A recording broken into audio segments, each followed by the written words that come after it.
हाँ।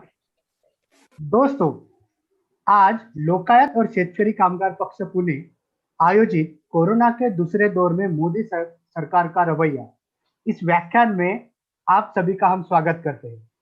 हमेशा कार्यक्रम की शुरुआत हम गानों से करते हैं, तो आइए मैं लोकायत की सांस्कृतिक आघाड़ी काफिला टीम को गानों के लिए आमंत्रित करता हूँ।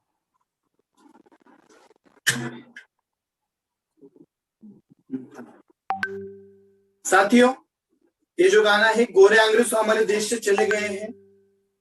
अंग्रेजों के टाइम पे जो अकाल पड़ा था, उस टाइम पे लाखों लोग मरे थे, क्योंकि अंग्रेजों ने जो सारा धान था वो अंग्रेज उनके पास लेके गए थे। और आज हमारे देश में ऑक्सीजन नहीं है, अस्पताल नहीं है, इसकी वजह से लोगों की जानें जा रही है। लाखों लोग अभी तक इस महामारी में मर चुके हैं। तो जो गोरे अंग्रेज गए हैं, लेकिन जो काले अंग्रेज है वो आज भी जो कुछ चंद लोग हैं उनके लिए काम करते हैं। तो उसके बारे में एक छोटा सा गाना। गोरे हाकिम गयो रे भैया, आ गए हाकिम काले।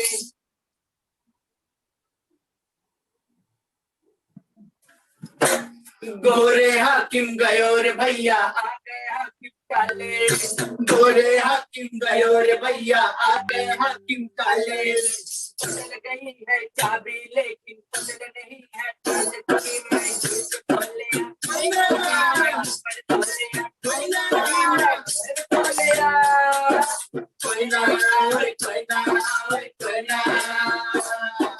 अच्छे दिन का पाठ पढ़ाते करते मन की बात। अच्छे दिन का पाठ पढ़ाते करते मन की बात। हिटलर की ये औलादे पूंजीपतियों के साथ में झूठ बोले।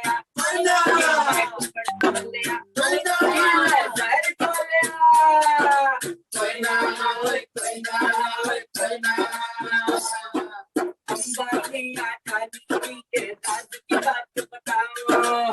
अंबानी अडानी की राज की बात बताओ।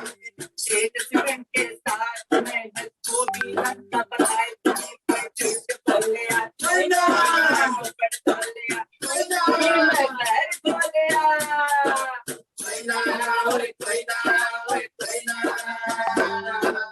बले बले बले बले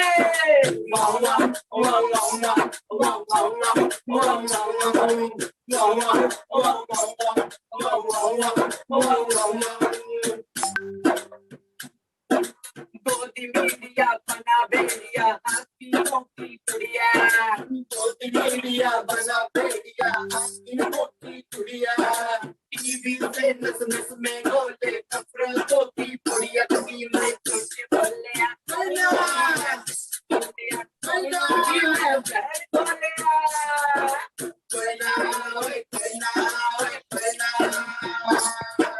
महामारी के दौर में भी उनकी रैलियां जारी। महामारी के दौर में भी उनकी रैलियां जारी। अरे महामारी के दौर में भी उनकी रैलियां जारी। महामारी के दौर में भी उनकी रैलियां जारी। लोग मर रहे प्राण वायु बिन है का गंगा जारी। मैं झूठ बोले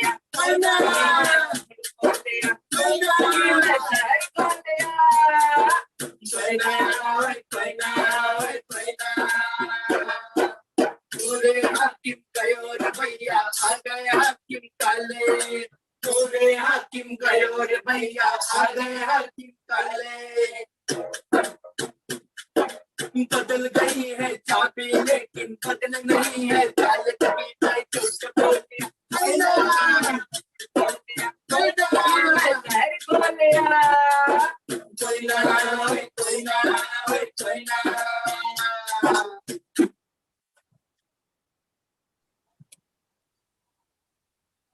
धन्यवाद।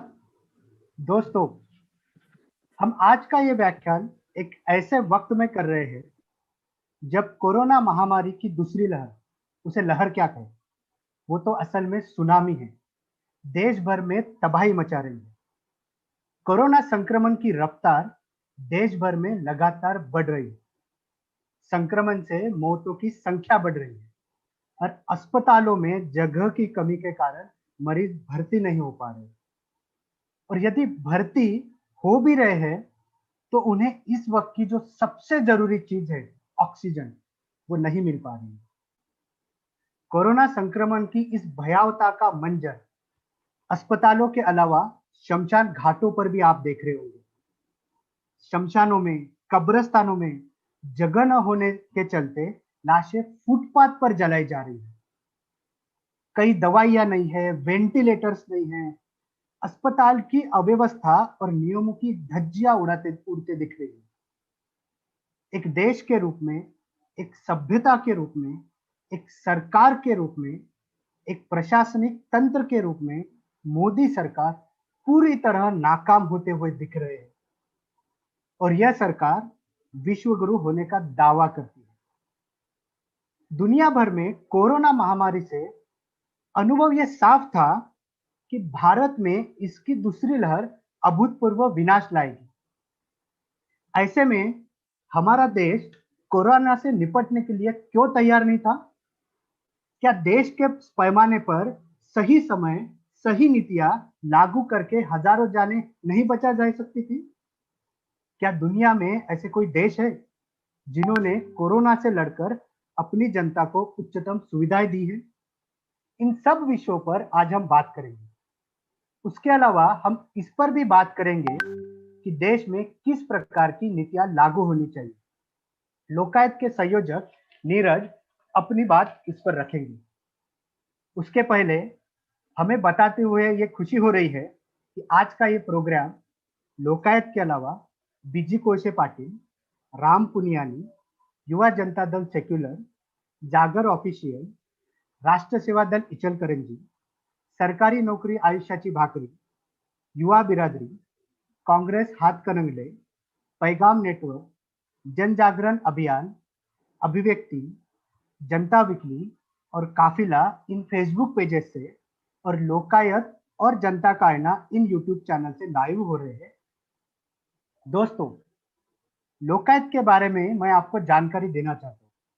लोकायत एक सजग कार्यकर्ताओं का संगठन है जो पुणे में कार्यरत है।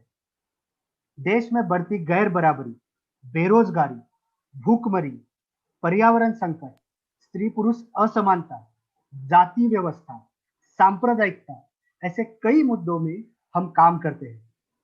आपको पता ही होगा, हमारे जो किसान हैं उनको अपनी ही जमीन से बेदखल किया जा रहा है। ये लड़ाई जल, जंगल, जमीन और नैसर्गिक साधन संपत्ति की है, जो कौड़ियों के दाम में देशी विदेशी कंपनियों को बेची जा रही है। शिक्षा, स्वास्थ्य, विद्युत, यातायात जैसे क्षेत्रों के कल्याणकारी योजनाओं का निजीकरण किया जा रहा है और उसको भी कॉरपोरेट जगह जैसे अंबानी हो, अदानी हो, उन जैसे लोगों के हाथ में नफा कमाने के लिए सौंपा जा रहा है। इन सब मुद्दों पे हम काम करते हैं। काम करते हैं मतलब क्या करते हैं? तो हम लोगों में जाते हैं, लोगों को जागरूक करते हैं, उनको, खासकर इसमें युवाओं को हम आह्वान करते हैं कि आप भी इन मुद्दों के लिए और इस देश का जो लोकतंत्र है उसको मजबूत करने के लिए हमारे साथ जुड़िए। हम कई इकाइयों में काम करते हैं, जैसे अभिव्यक्ति, हमारी ये महिला आघाड़ी है जो स्त्री पुरुष असमानता के मुद्दों पे काम करती है, जिसमें महिला और पुरुष दोनों साथ में मिलकर स्त्री पुरुष असमानता के खिलाफ लड़ते हैं। शहर की बस्तियों में काम करने वाली लोकायत नागरिक समिति है। हमारी काफिला नाम की सांस्कृतिक आघाड़ी, जिन्होंने अभी गीत प्रस्तुत किया था, वो भी है। और इसी तरह से कई मित्र संगठन भी हैं, जैसे रिक्शा पंचायत, आंगनवाड़ी कर्मचारी सभा।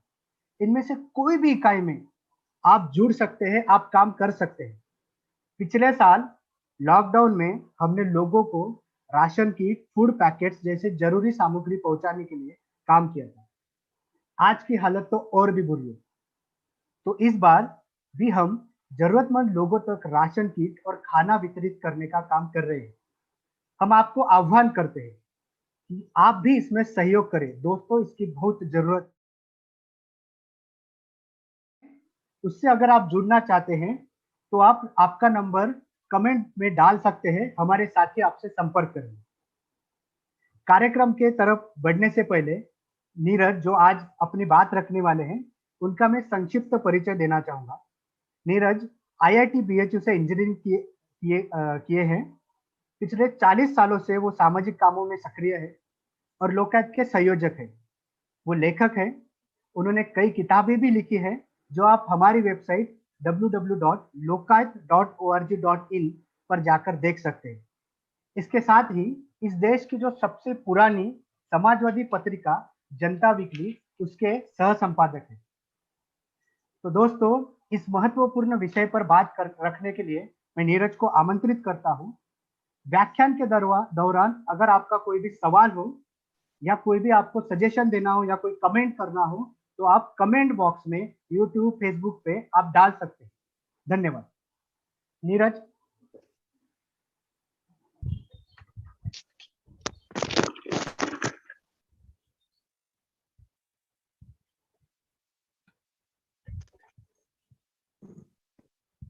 मेरा वीडियो ऑफ किया हुआ है।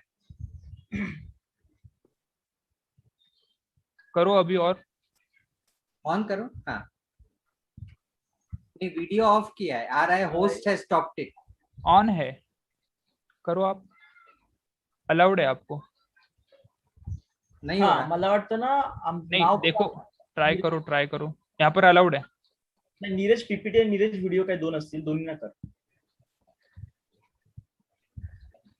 दोनों को अलाउड है। हाँ, अब हुआ। हाँ पीपीटी शेअर करू लगेच। हो, नीरजला विचार। हो,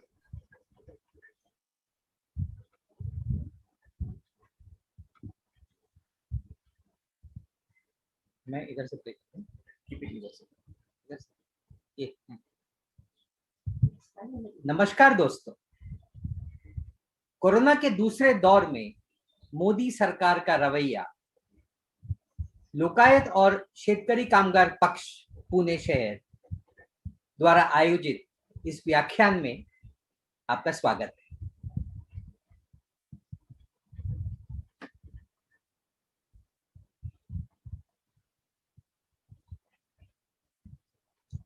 भारत में कोरोना का ने कहर मचा रखा है।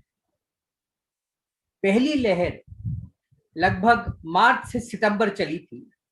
शिखर पर वो सितंबर 2020 तक पहुंच चुकी थी और उस समय 98,000 केस रोज मिल रहे थे।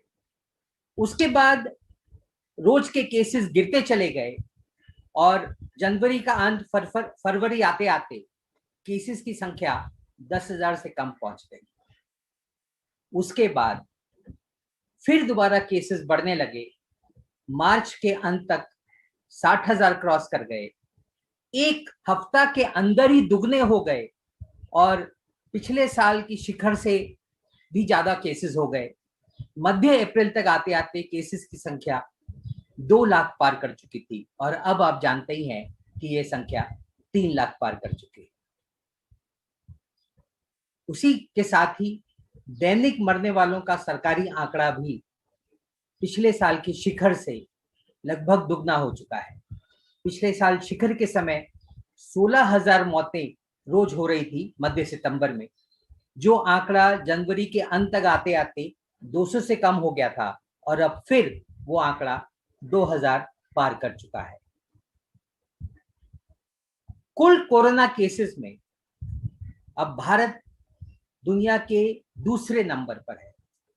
अमेरिका में 303 करोड़ 27 लाख केसेस कुल मिलाकर हैं। भारत में आज 1 करोड़ 46 लाख केसेस कुल मिलाकर हैं। कुल मरने वालों में भारत अब चौथे स्थान पर है। भारत में कुल मृत्यु 1,82,000 हो चुकी हैं, जो कि अमेरिका, ब्राजील और मेक्सिको के बाद भारत का नंबर है।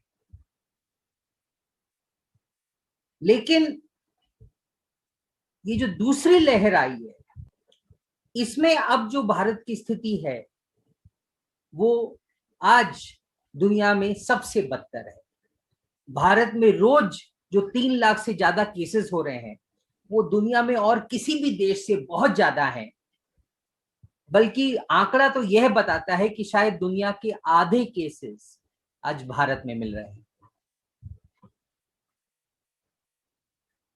मरने वालों के जो आंकड़े हमने दिए वो सरकारी आंकड़े असल में वो वास्तविक आंकड़ों से बहुत ही कम है। असल आंकड़े उससे न जाने कितने गुना ज्यादा है। उसका कारण ये है कि कई राज्य मृत्यु के आंकड़े छिपा रहे हैं। ये फोटो देखिए, लखनऊ के बारे में एक तस्वीर बहुत वायरल हुई है कि लखनऊ के शमशान घाट को इस प्रकार ये टीन की चादरें ठोक कर छिपाया जा रहा है। मतलब ये नौबत आ गई है। कई राज्यों में मृत्यु के आंकड़े इतने कम है कि वैसे भी विश्वास नहीं होते। जैसे उदाहरण के लिए यूपी सरकार ने ये बयान किया कि 16 अप्रैल को पिछले 24 घंटों में 3 जिले आगरा, गाजियाबाद और झांसी में कोई मौत नहीं हुई थी। ये वीडियो उसी दिन के शमशान घाटों का है इन जिलों में। देखिए ये वीडियो।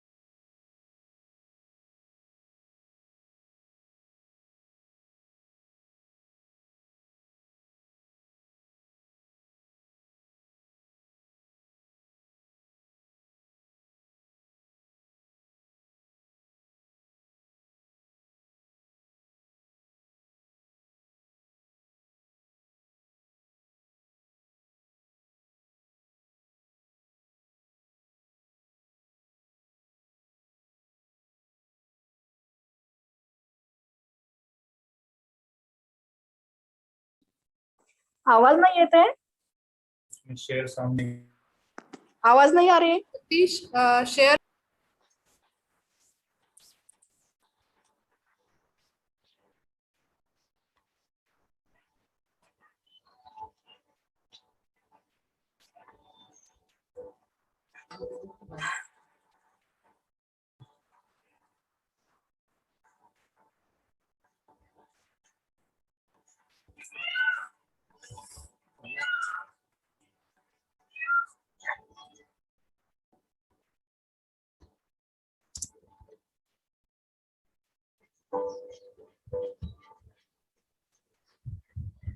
ये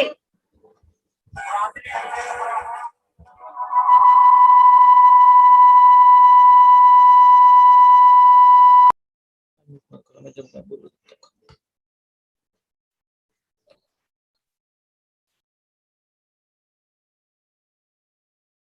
F11 दब। नीचे आ गया। नहीं, स्लाइड ऊपर जा।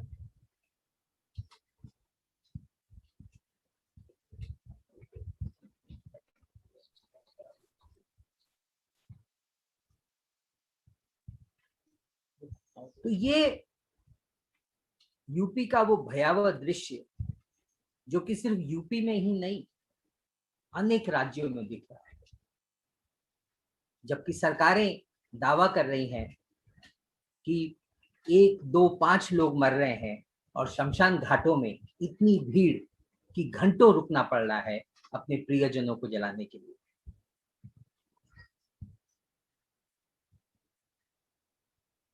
अब पूरी दुनिया में अलग अलग देशों में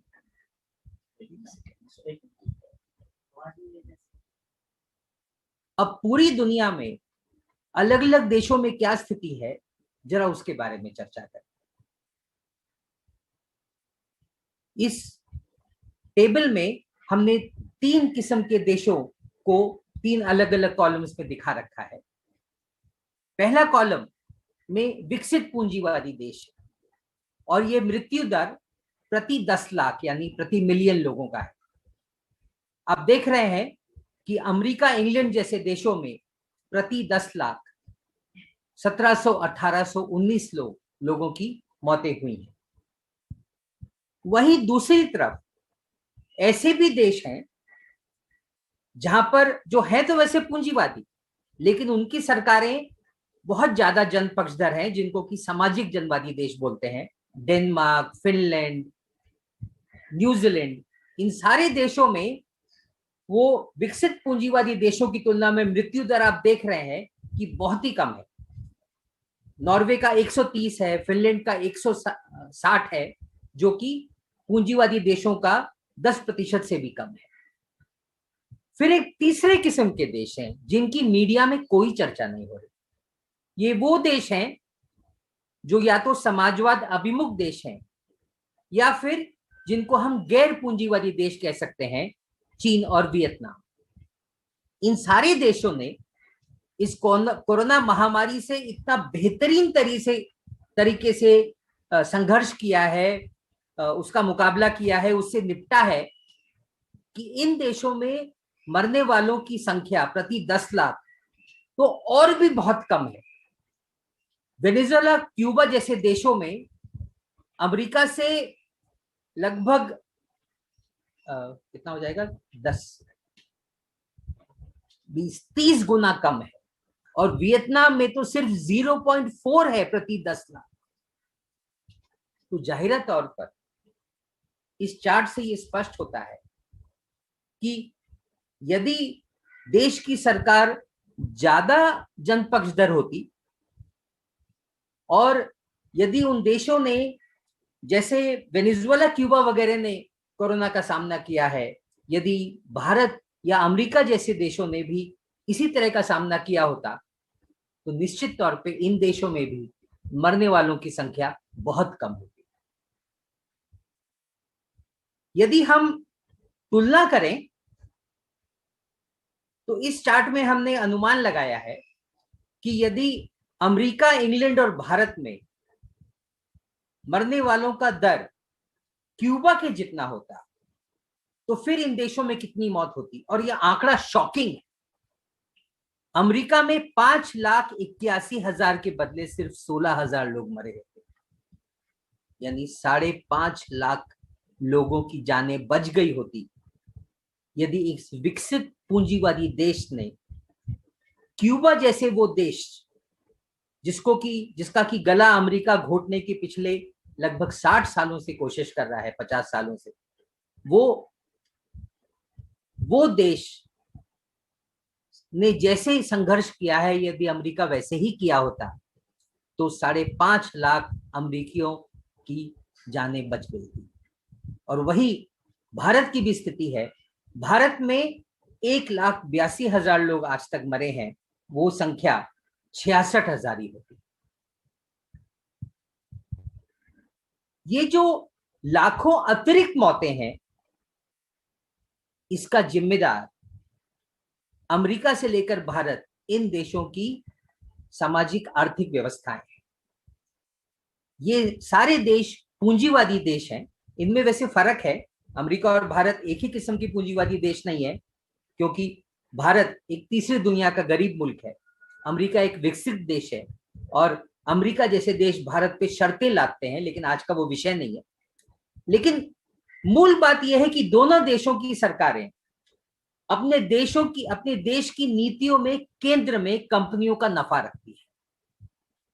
और क्योंकि उन्होंने कोरोना से लड़ने के लिए भी कंपनियों के नफे को केंद्र में रखा, यही कारण है कि इन देशों में लाखों मौतें हुई।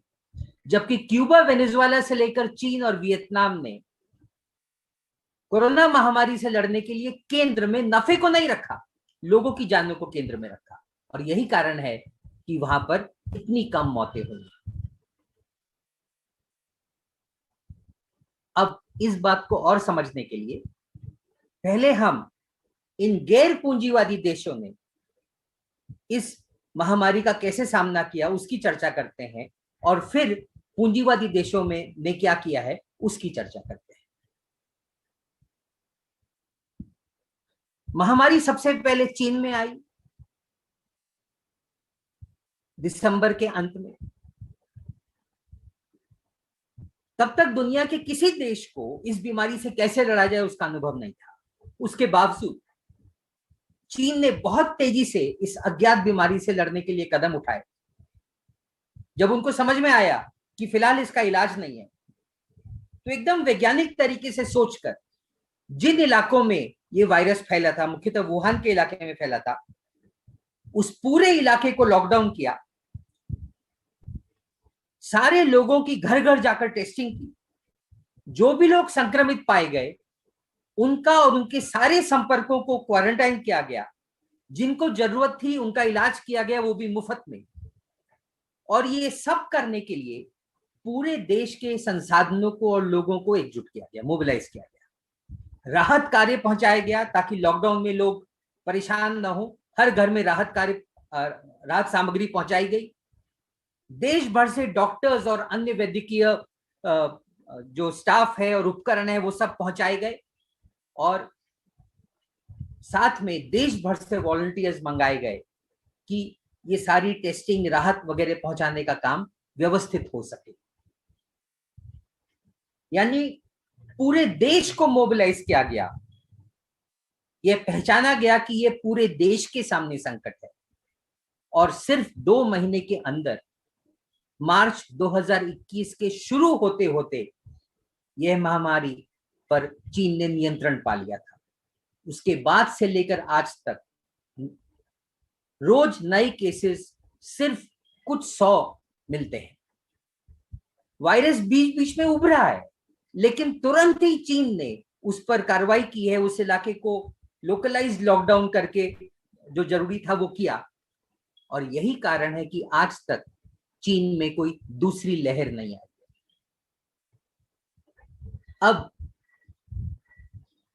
जो समाजवाद उन्मुख देश हैं, क्यूबा, वेनेजुएला, निकारागुआ, इन देशों की चर्चा करें। WHO ने इसको महामारी के रूप में मार्च 2020 में घोषित किया था। उसके पहले जनवरी में पहली बड़ी चेतावनी घोषित की थी, जनवरी के अंत में। लेकिन इन देशों ने वो पहली चेतावनी आने के पहले ही खतरे को भांपकर, और क्योंकि यहाँ की सरकारें जनता की चिंता करती हैं, उन्होंने उसके बारे में कदम उठाने शुरू कर दी। क्योंकि इन देशों का नेतृत्व मुनाफे के ऊपर लोगों की जानें रखता है। वहां पर लोग और सरकार के बीच में एक तालमेल है। लोग शिक्षित हैं, सरकार के साथ तालमेल है, और इसीलिए यदि सब मिलकर तय करते हैं कि किसी इलाके में लॉकडाउन करना है, तो फिर उसको पुलिस के दम पर लागू करने की जरूरत नहीं पड़ती। इन सभी देशों की जो आरोग्य व्यवस्था है वो पूंजीवादी देशों से पूर्णतः अभिन्न।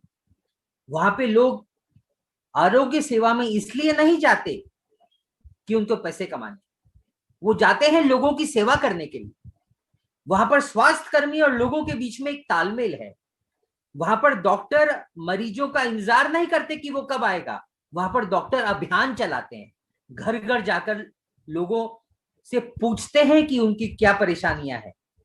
और उसके साथ ही, उसके अलावा वहां पर तमाम जन संगठन जो हैं, छात्रों के, शिक्षकों के, मजदूरों के, वो जन संगठन भी भारत जैसे देशों से भिन्न है, क्योंकि वो जन संगठन सिर्फ अपने मेंबर्स की चिंता नहीं करते, वो पूरे देश की चिंता करते हैं। और इसीलिए जब कोरोना महामारी जैसी कोई बीमारी आती है तो ये संगठन अपने वॉलंटियर्स को मोबिलाइज करते हैं कि चलो स्वास्थ्य कर्मियों की मदद की जाए, पूरे अभियान चलाए जाएं देश के पैमाने पर इस बीमारी से लड़ने के लिए।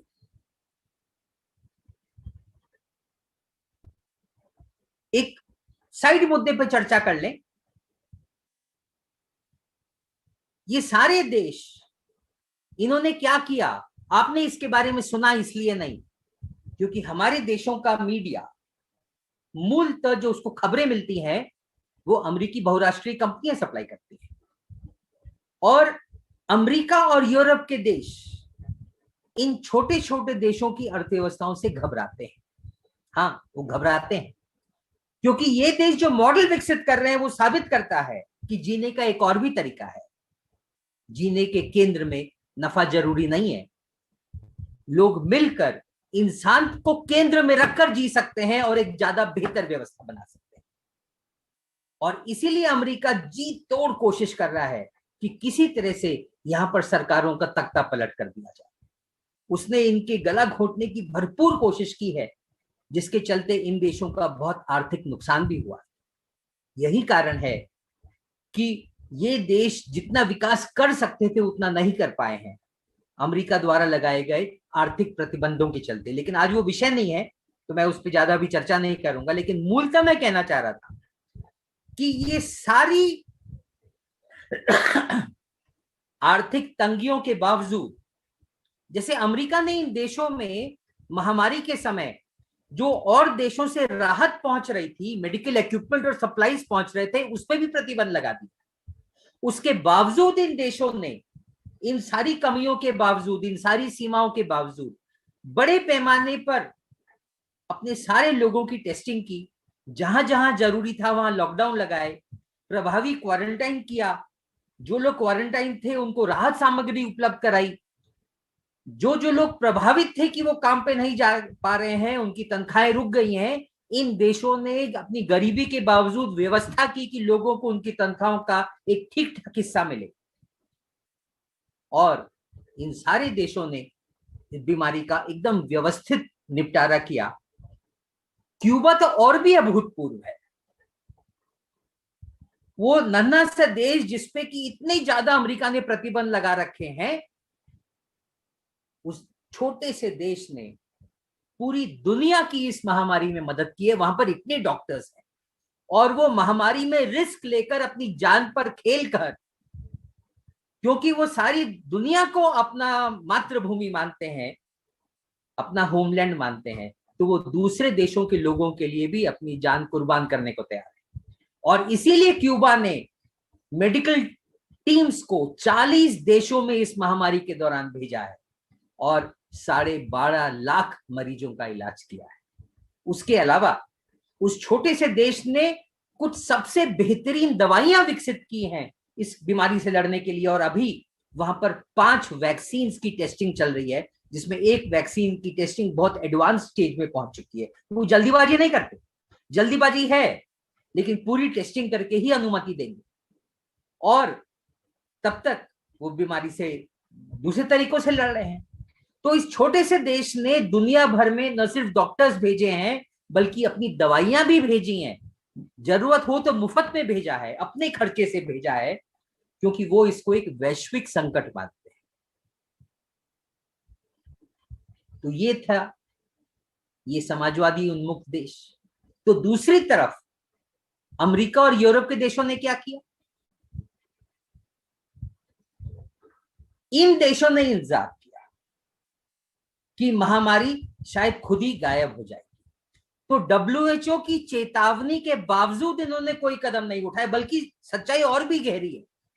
सच्चाई यह है कि WHO पिछले कई सालों से और महामारी विद पिछले कई सालों से चेतावनी दे रहे थे कि दुनिया जिस तरह की चल रही है उसमें कभी भी कोई इतनी भयंकर महामारी फैल सकती है और देश उसके लिए तैयार होने चाहिए। लेकिन इन पूंजीवादी देशों ने वो चेतावनी को इसलिए नजरअंदाज किया क्योंकि उस चेतावनी की से निपटने के लिए उसका सामना करने की तैयारी का मतलब था इनको अपनी स्वास्थ्य सुविधाओं पर खर्चे बढ़ाने चाहिए। और ये सारे देश ऐसे हैं जहां पर कि एकाधिकार पूंजीपति अर्थव्यवस्था पर नियंत्रण करते हैं, जिसको मोनोपोली कैपिटलिस्ट बोलते हैं। यानी बड़ी बड़ी कंपनियां इन देशों पर शासन करती हैं, उनकी सरकारें इन कंपनियों की गुलाम है। और क्योंकि यदि ये देश स्वास्थ्य व्यवस्था पर ज्यादा खर्चा करेंगे तो फिर कंपनियों को सब्सिडीज कम दी जाएगी। बल्कि पूंजीवाद तो यही चाहता है कि न्यूनतम संभव इस तरह की चीजों पर खर्चा किया जाए और नफा बढ़ाने की अधिक से अधिक कोशिश की जाए। इसीलिए इन सारे देशों ने इस चेतावनी को नजरअंदाज कर दिया। बल्कि इंग्लैंड और अमेरिका जैसे देशों ने तो अपनी सरकारी स्वास्थ्य सुविधाओं को कमजोर किया। अमेरिका में तो काफी ज्यादा निजीकरण भी है स्वास्थ्य सेवाओं का, और इंग्लैंड ने भी अपनी बेहतरीन स्वास्थ्य व्यवस्था का निजीकरण आगे बढ़ा दिया था। और यही कारण है कि जब कोरोना महामारी इन देशों में फैली तो वहां की स्वास्थ्य व्यवस्थाएं उससे लड़ने में कमजोर पड़ गई। लेकिन उसके पहले एक और बात, तो कंपनियों का नफा बचाने के लिए इन देशों ने जब WHO की चेतावनी आनी शुरू हुई तो शुरू में कुछ नहीं किया। जी हाँ, कुछ नहीं किया। 2 महीने तक इंतजार करते रहे कि शायद यह बीमारी अपने आप ही गायब हो जाएगी। ट्रम्प तो खुलेआम भाषण दे रहा था कि ये कोई संकट है ही नहीं। बीमारी फैलती चली गई, मरने वालों की संख्या बढ़ती चली गई, और मार्च तक आते आते जब इन देशों में हाहाकार मच गया, मृत्यु दर बहुत तेजी से बढ़ने लगा, तो फिर मजबूरी में सरकारों ने लॉकडाउन घोषित किया, लेकिन तब तक बहुत देर हो चुकी थी। चूंकि इन देशों की स्वास्थ्य व्यवस्थाएं पहले ही कमजोर पड़ चुकी थी। यहां पर हम भारत से तुलना नहीं कर रहे हैं, भारत की तो और भी भयंकर है स्थिति, लेकिन उन देशों में भी जितने वो संपन्न देश है और वहां पर जैसी स्वास्थ्य सुविधाएं, मतलब वो सरकारें भीतर बना सकती हैं क्योंकि उनके पास पैसे हैं, उन्होंने जो वहां की ढंग की स्वास्थ्य व्यवस्थाएं थी उसको भी कमजोर कर दिया था। तो जब लॉकडाउन घोषित हुआ और कदम उठाए गए फैलती बीमारी से लड़ने के लिए, तो वहां की स्वास्थ्य व्यवस्थाएं इतना ज्यादा बीमारी फैल गई थी कि वो चरमरा गई और दसियों हजार और अमेरिका में लाखों लोग मर गए। उसके बाद कुछ ही समय में फिर जैसे जैसे केसेस नियंत्रण में आए, केसेस घटने लगे, इसके पहले कि पूरी तरह से बीमारी पर नियंत्रण पा लिया जाए, जैसे कि चीन और देशों ने किया था, कंपनियों ने सरकार पर दबाव डालना शुरू कर दिया कि लॉकडाउन उठा लिया जाए, क्योंकि नफा पर नुकसान हो रहा है, कंपनियों को घाटा होने लगा है। और ऐसे में बिना बीमारी पर पूरी तरह से नियंत्रण प्राप्त किए 2-3 महीनों में ही इन देशों ने लॉकडाउन उठाना शुरू कर दिया। ऐसे में देर सवेर दूसरी लहर को आना ही था, क्योंकि वायरस तो खत्म नहीं हुआ है, वो मौजूद है और देर सवेर वो फैलने लगेगा और वो रफ्तार बढ़ती चली जाएगी। यानी इन देशों में जो दूसरी लाट आई वो सिर्फ और सिर्फ कंपनियों के मुनाफे के लिए आई। कंपनियों का मुनाफा बनाए रखने के लिए लोगों की जीवन का बलिदान दिया गया। यह सामाजिक हत्या नहीं है तो क्या है? सामाजिक हत्या मतलब व्यवस्था के द्वारा हत्या, एक ऐसी हत्या जिसके लिए कोई व्यक्ति जिम्मेदार नहीं है, एक ऐसी हत्या जिसमें मरने वाला उसके अपना बचाव इसलिए नहीं कर सकता क्योंकि हत्यारा दिखता ही नहीं, और ऐसे में व्यक्ति को लगता है कि ये स्वाभाविक मौत, लेकिन ये स्वाभाविक मौत नहीं है। व्यवस्था ने, पूंजीवादी व्यवस्था ने कंपनियों का नफा बनाए रखने के लिए ऐसी परिस्थितियां तैयार कर दी कि वो मौत हुई। और आज कोरोना महामारी में जो लाखों लोग इन देशों में मरे हैं वो और कुछ नहीं, पूंजीवादी व्यवस्था के द्वारा की गई हत्या है। अब भारत में परिस्थिति के बारे में चर्चा करें। आपको मालूम ही होगा, ट्रम्प, बोरिस जॉनसन इंग्लैंड के प्रधानमंत्री, ब्राजील के बोल्सोनारो, ये हमारे मोदी के बहुत प्रिय मित्रों में से रहे हैं। और उन सारे देशों के इन नेताओं की तरह से ही मोदी ने भी भारत में बीमारी का पहला केस मिलने के बाद, WHO की चेतावनियां आने के बाद भी 2 महीने तक कुछ नहीं किया। यहां तक कि टेस्टिंग किट्स के भी ऑर्डर नहीं दिए और PPE किट्स भी नहीं मंगाए गए, यानी कुछ नहीं किया। WHO ने 11 मार्च को वैश्विक महामारी की एक चेतावनी जारी की थी, तो हमारी सरकार के स्वास्थ्य मंत्रालय ने 2 दिन बाद 13 मार्च को यह बताया अखबारों को कि कोविड-19 कोई आपातकालीन स्थिति नहीं है, कोई चिंता करने की जरूरत नहीं है। उसका कारण हमारे प्रधानमंत्री ट्रंप भारत आए हुए थे थोड़े समय पहले, उनके साथ जश्न मनाने में बिजी थे। तो भाजपा दिल्ली में दंगे भड़का रही थी और उधर मध्य प्रदेश में कांग्रेस की सरकार गिराने की तिकड़में हो रही थी ताकि भाजपा की सरकार गद्दी पर बैठ जाए। जब ये सारा खेल निपट गया और भाजपा को और मोदी को फुर्सत मिली, तो फिर मोदी जी ने 24 मार्च को सिर्फ 4 घंटे का नोटिस देकर पूरे देश को लॉकडाउन कर दिया। लॉकडाउन तो किया, लेकिन बिना किसी तैयारी के। जब पूरे देश की अर्थव्यवस्था में सारा काम ठप हो गया और हमारे देश के 90% से ज्यादा लोग असंगठित क्षेत्र में काम करते हैं, तो करोड़ों लोग बेरोजगार हो गए। और ये ऐसे लोग हैं जिनके पास सेविंग्स नहीं है, उनके बैंक में पैसे नहीं है कि वो कई दिन बिना कमाई के रह सके। वो सारे भूखमरी की कगार पे ढकेल दिए गए और मजबूरी में लाखों लोग, लाखों प्रवासी मजदूर जो शहरों में रोजगार के लिए पहुंचे हुए थे, वो मजबूर हो गए वापस अपने गांव की ओर कूच करने में। पार्टीशन के बाद शायद ये भारत में इतना बड़ा माइग्रेशन कभी नहीं हुआ है। अब तो सरकारी आंकड़े भी स्वीकारते हैं कि पहले तिमाही में, यानी अप्रैल से जून की तिमाही में अर्थव्यवस्था 24% सिकुड़ गई थी। अरुण कुमार जी जैसे अर्थशास्त्री ये बताते हैं कि ये आंकड़ा बहुत कम करके है, ज्यादा संभावना है कि अर्थव्यवस्था लगभग 45% सिकुड़ी। इतने बड़े संकट के बावजूद मोदी सरकार ने कोई विशेष राहत पैकेज 2 महीने तक घोषित नहीं किया। बहुत हल्ला मचा। तो अंत में मई में मोदी खुद टीवी पर आए और एक धमाकेदार घोषणा की कि दुनिया का सबसे बड़ा आर्थिक पैकेज घोषित किया जा रहा है, 20 लाख करोड़ का, यानी भारत की जीडीपी का 10%।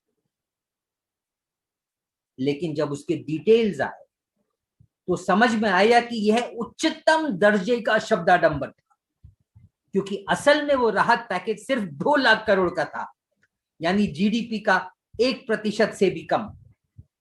उस राहत पैकेज की सच्चाई थी कि उसमें कर्जों का जिक्र था, जिसमें कि सरकार की जेब से कुछ नहीं जा रहा था। नाबार्ड जैसी संस्थाएं बाजार से उठाकर कर्जे बांटने वाली थी। अब जब अर्थव्यवस्था ही ठहरी हुई है तो कोई कंपनी कर्जा लेकर करेगी क्या? बेचोगे किसको? तो दूसरी तरफ राहत पैकेज के नाम पर कई योजनाएं जो घोषित हुई, वो उस 2020 के और 2019 के बजट्स की योजनाओं को रीपैकेज करके नया नाम देकर दोबारा घोषित कर दिया। तो असल में जो सरकार ने वाकई खर्चा किया वो सिर्फ 2 लाख करोड़ रुपए से भी कम था। अब आज के विषय से संबंधित जो बातचीत करें, उस राहत पैकेज का एक बहुत महत्वपूर्ण अंग भारत की स्वास्थ्य सेवाओं पर खर्चा था। हम आगे उसकी चर्चा करेंगे और विस्तार से कि अर्थव्यवस्थाएं, भारत की स्वास्थ्य सेवाएं कोरोना बीमारी से लड़ने की स्थिति में थी ही नहीं। उस समय भी नहीं थी, आज भी नहीं है असल में। तो बहुत जरूरी था कि सरकार उस पर खर्चा बढ़ाए। लेकिन उस राहत पैकेज में, ये 2021 के बजट के आंकड़े हैं कि पिछले साल सरकार ने कोरोना महामारी से लड़ने के लिए स्वास्थ्य बजट में कितना बढ़ाया। तो इस चार्ट में जो दूसरा कॉलम है वो संशोधित अनुमान है, यानी कोरोना के बाद सरकार ने कितना खर्चा बढ़ाया, और उसके पहले वाला कॉलम है बजट प्रस्ताव। तो सरकार ने महामारी के बाद सिर्फ लगभग 16,000 करोड़ रुपए भारत की स्वास्थ्य व्यवस्था पर खर्चे में बढ़ाया, जबकि जैसे कि हम आगे उसका कारण समझाएंगे, जरूरत थी कि इससे कई गुना ज्यादा 3 लाख करोड़ रुपए का खर्चा किया जाए। तो थोड़ा स्वास्थ्य व्यवस्थाओं पे चर्चा करें, क्योंकि उसका उस समय भी संबंध था और आज भी संबंध है। भारत की स्वास्थ्य व्यवस्था कोरोना महामारी के पहले ही दयनीय स्थिति में पहुंची हुई थी। हमारी ग्रामीण स्वास्थ्य सेवाओं का नेटवर्क जो त्रिस्तरीय है वो पूरी तरह से उद्ध्वस्त हो चुका है। सरकारी मानदंडों के हिसाब से जितने स्वास्थ्य केंद्र देहातों में होने चाहिए, कई प्रकार के हैं, 3 प्रकार के हैं, वो 20 से 30% कम है जितने होने चाहिए उससे। इतना ही नहीं, जो स्वास्थ्य केंद्र काम कर रहे हैं वहां पर बुनियादी सेवाएं ही नहीं है। कई स्वास्थ्य केंद्रों पर तो पानी और बिजली नहीं है। और सबसे महत्वपूर्ण, इस ग्रामीण नेटवर्क के केंद्र में जो सबसे महत्वपूर्ण है उनको सामुदायिक स्वास्थ्य केंद्र, कम्युनिटी हेल्थ सेंटर बोलते हैं। उनमें डॉक्टर्स ही नहीं है, जितने होने चाहिए उनमें से सिर्फ 20% है। तो उधर शहरों में आप जानते ही होंगे कि अस्पतालों की क्या दयनीय हालत है। न वहां पे बेड्स हैं, न वहां पे डॉक्टर्स हैं, न वहां पर मेडिकल इक्विपमेंट है।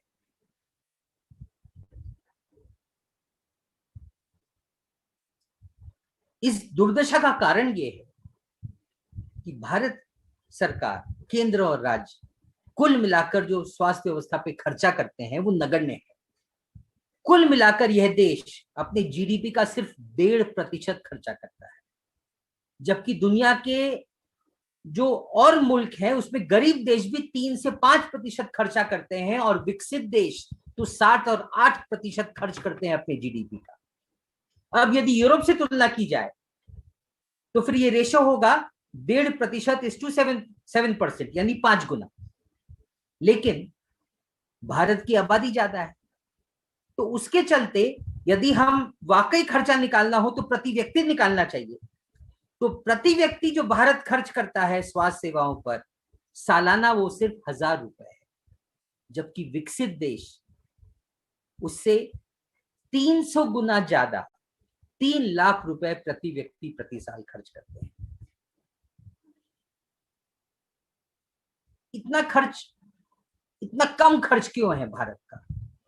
उसका कारण यह है कि भारत सरकार पिछले 30 सालों से उसका जो पूरा ओरिएंटेशन है, भारत में जो नीतियां लागू हैं, उसका उद्देश्य है कि स्वास्थ्य को मुनाफे का एक स्रोत बना दिया जाए, यानी स्वास्थ्य सेवाओं को प्राइवेटाइज कर दिया जाए ताकि उससे कंपनियां नफा कमा सके। अब ये कब होगा? जब सरकारी स्वास्थ्य नेटवर्क को का पूरा कबाड़ा निकाल दिया जाएगा, तो उस पर सरकार खर्च कम करते चली जा रही है। और उसी के साथ क्योंकि इस अस्पतालों की हालत खराब है, तो फिर वो बहाना बन जाता है कि चलो इनका निजीकरण भी कर दिया जाए। यही कारण है कि भारत में क्योंकि स्वास्थ्य नेटवर्क इतना खराब है कि जिनके पास भी पैसा है वो प्राइवेट सेक्टर में जानते हैं और गरीब आदमी वहां जा नहीं सकता। उसके चलते गरीब आदमी इलाज के अभाव में इस देश में ऐसी बीमारियों से मर रहा है जिससे मरने का कोई कारण नहीं है, क्योंकि इलाज मौजूद है। हमारे देश में मलेरिया, टीबी, यहां तक कि दस्त जैसी बीमारियों से लोग मरते हैं और लाखों लोग हर साल मरते हैं। इसीलिए भारत को रोगों की राजधानी माना जाता है। तो ऐसे में जिस देश की स्वास्थ्य व्यवस्था इतनी संकटग्रस्त हो, वो इस महामारी से कैसे लड़ेगी? सरकार भी ये परिस्थिति जानती है, क्योंकि सरकारी आंकड़े, सरकारी डॉक्यूमेंट्स बताते हैं कि हमको देश का कुल स्वास्थ्य खर्च बढ़ाना चाहिए, 1.5% से कम 3% पे लाना चाहिए। ये सरकारी डॉक्यूमेंट स्वीकारते हैं, लेकिन सरकार उसके बारे में कोई कदम नहीं उठाती। ऐसे में महामारी से लड़ने के लिए भी यदि सरकार ने कोई कदम नहीं उठाया, तो इसका मतलब है कि ये सरकार इस बीमारी से लड़ने के लिए कुछ करना ही नहीं चाहती थी। उसी का एक बहुत महत्वपूर्ण उदाहरण जो आज रोज टीवी पर देखने को मिलता है, उसका एक नतीजा है आज जो ऑक्सीजन की कमी दिख रही है। वो ये पिछले साल जब ये महामारी फैलना शुरू हुई तो उसी समय स्पष्ट हो गया था इस बीमारी के चरित्र से कि इस वायरस से लड़ने के लिए ऑक्सीजन और वेंटिलेटर्स बहुत महत्वपूर्ण हथियार होंगे। और लॉकडाउन के मात्र एक सप्ताह बाद सरकार ने जो विभिन्न कमेटियां बनाई थी, उसमें से एक सरकारी कमेटी ने यह चेतावनी दी कि भारत में ऑक्सीजन की कमी हो सकती है। लेकिन खुशकिस्मती से जो पहली लहर आई वो इतनी तीव्र नहीं हुई, उसने इतना संकट पैदा नहीं किया कि ऑक्सीजन की कमी बड़े पैमाने पर महसूस हुई। वेंटिलेटर्स की जरूर महसूस हुई, उसके बारे में थोड़ा हल्ला भी मचा, लेकिन फिर वो वेव पीक कर गई, केसेस कम होने लगे। ऑक्सीजन की कुल जो देश में का जो उत्पादन था मेडिकल ऑक्सीजन का, वो भी कम नहीं पड़ा, और इसीलिए अप्रैल में दी गई चेतावनी सरकार भूल गई। 16 अक्टूबर को फिर एक संसदीय समिति ने सरकार से आग्रह किया कि ऑक्सीजन का उत्पादन बढ़ाया जाए, और उसके कुछ समय बाद 21 अक्टूबर 2020 को केंद्रीय स्वास्थ्य मंत्रालय ने 150 ऑक्सीजन प्लांट्स के टेंडर जारी किए, और यह संख्या बाद में बढ़ाकर 162 कर दी गई, जिसका कुल खर्च सिर्फ 202 करोड़ रुपए था। लेकिन अभी जब ये ऑक्सीजन का संकट फैला तो ये पता चला कि उन 162 प्लांट्स जिसका टेंडर जारी करके कंपनी आइडेंटिफाई करके उनको ऑर्डर दे दिए गए थे, उन 162 प्लांट्स में से सिर्फ 11 ऑक्सीजन प्लांट्स स्थापित किए गए, और उनमें से भी सिर्फ 5 कार्यशील है। कुल खर्चा था सिर्फ 202 करोड़ रुपए। यदि इस पर थोड़ा ध्यान दिया गया होता और ये ऑक्सीजन प्लांट स्थापित हो गए होते तो हजारों जानें बच गई होती। क्या ये क्रिमिनल नहीं? क्या ये सामाजिक हत्या नहीं है? क्या ये हमारे पूरे सिस्टम की जबरदस्त लोगों के प्रति असंवेदनशीलता नहीं है कि इसके बारे में कुछ किया ही नहीं गया? और अब जब ये कमी एकदम तीव्र रूप से सामने आई है तो पूरे देश में हल्ला मच रहा है।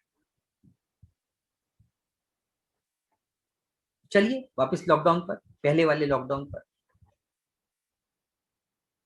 तो लॉकडाउन तो लागू कर दिया 24 मार्च को, लेकिन लॉकडाउन कोई इलाज नहीं है। लॉकडाउन सिर्फ बीमारी के संक्रमण को रोकता है, फैलने को रोकता है, क्योंकि लोग अपने घरों में बंद हो जाते हैं तो आप दूसरे से मिलते जुलते नहीं है तो बीमारी फैलती नहीं। लेकिन बीमारी खत्म नहीं हुई, बीमारी फैलने से रोक दी गई।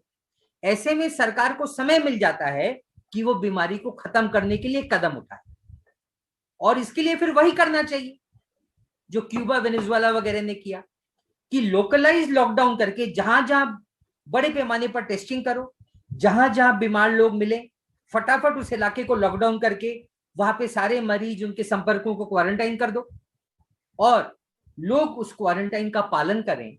उसके लिए उनको राहत उपलब्ध कराओ, खाना और इसेंशियल्स वगैरह उपलब्ध कराओ या आर्थिक मदद पहुंचाओ, ताकि बीमारी जड़ से खत्म हो जाए। लेकिन मोदी सरकार ने कुछ नहीं किया, यहां तक कि टेस्टिंग भी नहीं की जितनी होनी चाहिए। ये जून का आंकड़ा हमने चार्ट में दिया है कि जून में जब यूरोप के देश प्रति लाख 6 से 8 हजार की टेस्टिंग कर रहे थे तो भारत में सिर्फ 330 टेस्ट किए जा रहे थे, और भारत का दुनिया में टेस्टिंग में नंबर 137वां था। तो यानी मोदी सरकार ने सिर्फ लॉकडाउन किया और कुछ नहीं किया, लॉकडाउन करके बैठ गए और टीवी पे बीच बीच में आकर भाषण देते रहे। इतना ही नहीं, 22 मार्च को, ये उसी की तस्वीरें हैं, मोदी जी ने टीवी पे आकर लोगों से बोला कि आप शाम को 5 बजे 5 मिनट थाली बजाएं, जैसे कि इस थाली बजाने से कोरोना भाग जाएगा। याद कीजिए वो उस समय ये राम अठावले ने ये उसका एक पूरा कार्यक्रम आयोजित किया था, गो कोरोना गो, जैसे कि ये गाने से कोरोना भाग जाएगा। और उसके बाद 5 अप्रैल को फिर मोदी जी ने आह्वान किया लोगों से कि वो रात को 9 बजे 9 मिनट के लिए दिए जलाएं। तो यानी बीमारी से वैज्ञानिक तरीके से लड़ना नहीं था, इस सरकार का विज्ञान से कोई लेना देना नहीं है। उन्होंने बस एक, जिसको इंग्लिश में बोलते हैं नी जर्क रिएक्शन में, लॉकडाउन घोषित कर दिया और चुप मारकर बैठ गए और लोगों से इसी तरह की बकवास करते रहे। और फिर जो कि इनका एक बुनियादी प्रोग्राम है, इस बीमारी का भी सांप्रदायिकीकरण कर दिया। और जब देश में बीमारी धीरे धीरे फैलने लगी तो सारा दोष तबलीगी जमात द्वारा दिल्ली में आयोजित एक समारोह पर डाल दिया गया और उन सारे लोगों को गिरफ्तार कर लिया गया, जिनको कि बाद में कोर्ट ने छोड़ा। और यहां तक कोर्ट ने सरकार की भर्त्सना की कि लगता है कि आपने ये सब जानबूझ के किया है। तो कहने का मतलब ये कि जब बीमारी से साइंटिफिक तरीके से, वैज्ञानिक तरीके से लड़ना नहीं है, बीमारी को जड़ से खत्म करने के कदम नहीं उठाने हैं, तो थोड़ी थोड़ी बीमारी तो फैलती चली जाएगी। और यही कारण है कि जब लॉकडाउन घोषित हुआ तो भारत में कुल 600 केसेस थे। 3 महीने में ये केसेस की संख्या, 2 महीने में केसेस की संख्या जून के शुरू में 10,000 रोज हो गई थी और कुल मरीजों की संख्या 2 लाख पार कर चुकी थी। यानी लॉकडाउन असफल साबित होता चला जा रहा था, जो कि होना ही था, क्योंकि आपने लॉकडाउन से जो मौका मिलता है उसका फायदा ही नहीं उठाया, तो धीरे धीरे केसेस बढ़ेंगे ही। ऐसे में अब भारत में भी वही दबाव बढ़ने लगा पूंजीपतियों से कि भाई अर्थव्यवस्था को वापस चालू किया जाए। और ऐसे में जून से सरकार ने धीरे धीरे लॉकडाउन उठाना शुरू किया, जबकि कोरोना केसेस बढ़ रहे थे। तो फिर सवाल नहीं उठता है कि लॉकडाउन लागू ही क्यों किया, लेकिन खैर तो लॉकडाउन उठाना शुरू कर दिया और फिर वही होना था कि केसेस बढ़ने शुरू हुए और एक पीक तक पहुंचकर सितंबर के बाद, उसके बाद केसेस का घटना होना शुरू हुआ और जनवरी के अंत तक लगातार घटते चले गए। लेकिन यह तूफान से पहले की शांति थी। विकसित देशों की तरह भारत में भी दूसरी लहर का आना अपरिहार्य था। लेकिन मोदी सरकार का, जैसे कि हमने पहले चर्चा की है, विज्ञान से कोई संबंध है ही नहीं। तो जब केसेस कम होने शुरू हुए तो प्रधानमंत्री मोदी ने खुद फरवरी 2021 में इस साल घोषणा कर दी। ये उन्हीं का कथन है कि इस महामारी की शुरुआत में पूरी दुनिया भारत की स्थिति के बारे में चिंतित थी, लेकिन आज भारत की कोरोना के खिलाफ लड़ाई पूरी दुनिया को प्रेरित कर रही है। ये हमारे माननीय प्रधानमंत्री का स्टेटमेंट है। तो उधर हमारे स्वास्थ्य मंत्री ने तो इस महामारी के अंतिम चरण की घोषणा कर दी। और क्योंकि सरकार अब निश्चिंत थी कि हमारे देश ने इस महामारी से निपटारा पा लिया है, तो ऐसे में फिर स्वास्थ्य सेवाओं के लिए खर्चा करने की क्या जरूरत है। तो वो वापस अपने पुराने अंदाज में पहुंच गए। और इस साल 2021 के बजट में, ये उसी की चार्ट है, उसमें आप ये तीसरा रो देखिए, सरकार ने अपने कुल स्वास्थ्य बजट में पिछले साल की तुलना में कटौती कर दी। क्या आप इस पे विश्वास कर सकते हैं कि जिस देश की स्वास्थ्य व्यवस्था इतनी दयनीय हालत में हो, उसका स्वास्थ्य बजट में सरकार ने 11% की कटौती कर दी पिछले साल के खर्चों की तुलना में। यानी निजीकरण को और तेज करना था। अब इसी पृष्ठभूमि में दूसरी लहर पर आने के पहले एक और मुद्दे पर चर्चा कर लें, सरकार की वैक्सीनेशन नीति, टीकाकरण की नीति। पहली लहर के दौरान सरकार बहुत जल्दी में थी कि वैक्सीन विकसित होना चाहिए, स्वदेशी वैक्सीन विकसित होना चाहिए। प्रधानमंत्री मोदी का लोगों से कोई लेना देना नहीं है। उनको बस तमगा चाहिए, नाम चाहिए, उनको सिर्फ कुछ शगुफे छोड़ने हैं। तो ICMR, भारतीय चिकित्सा अनुसंधान परिषद, ने मोदी के ही कहने पर अनेक संस्थानों को लिखा कि वो कोशिश करें कि जल्दी से जल्दी जो भारत में वैक्सीन पर रिसर्च चल रहा है उसको पूर्णता पर लाया जाए, ताकि 15 अगस्त को भारत दुनिया को ये घोषित कर सके कि हमने एक नया वैक्सीन विकसित कर दिया है। जब इस तरह की खत का पता चला तो वैज्ञानिकों ने हल्ला मचाया, क्योंकि यदि जल्दीबाजी होगी तो फिर वैक्सीन की सुरक्षितता पर सवाल उठने लगेगा ना। उसका पूरा संतोषजनक तरीके से टेस्टिंग होनी चाहिए। तो जब बहुत हल्ला मचा तो फिर आईसीएमआर ने यह प्रयास छोड़ दिया।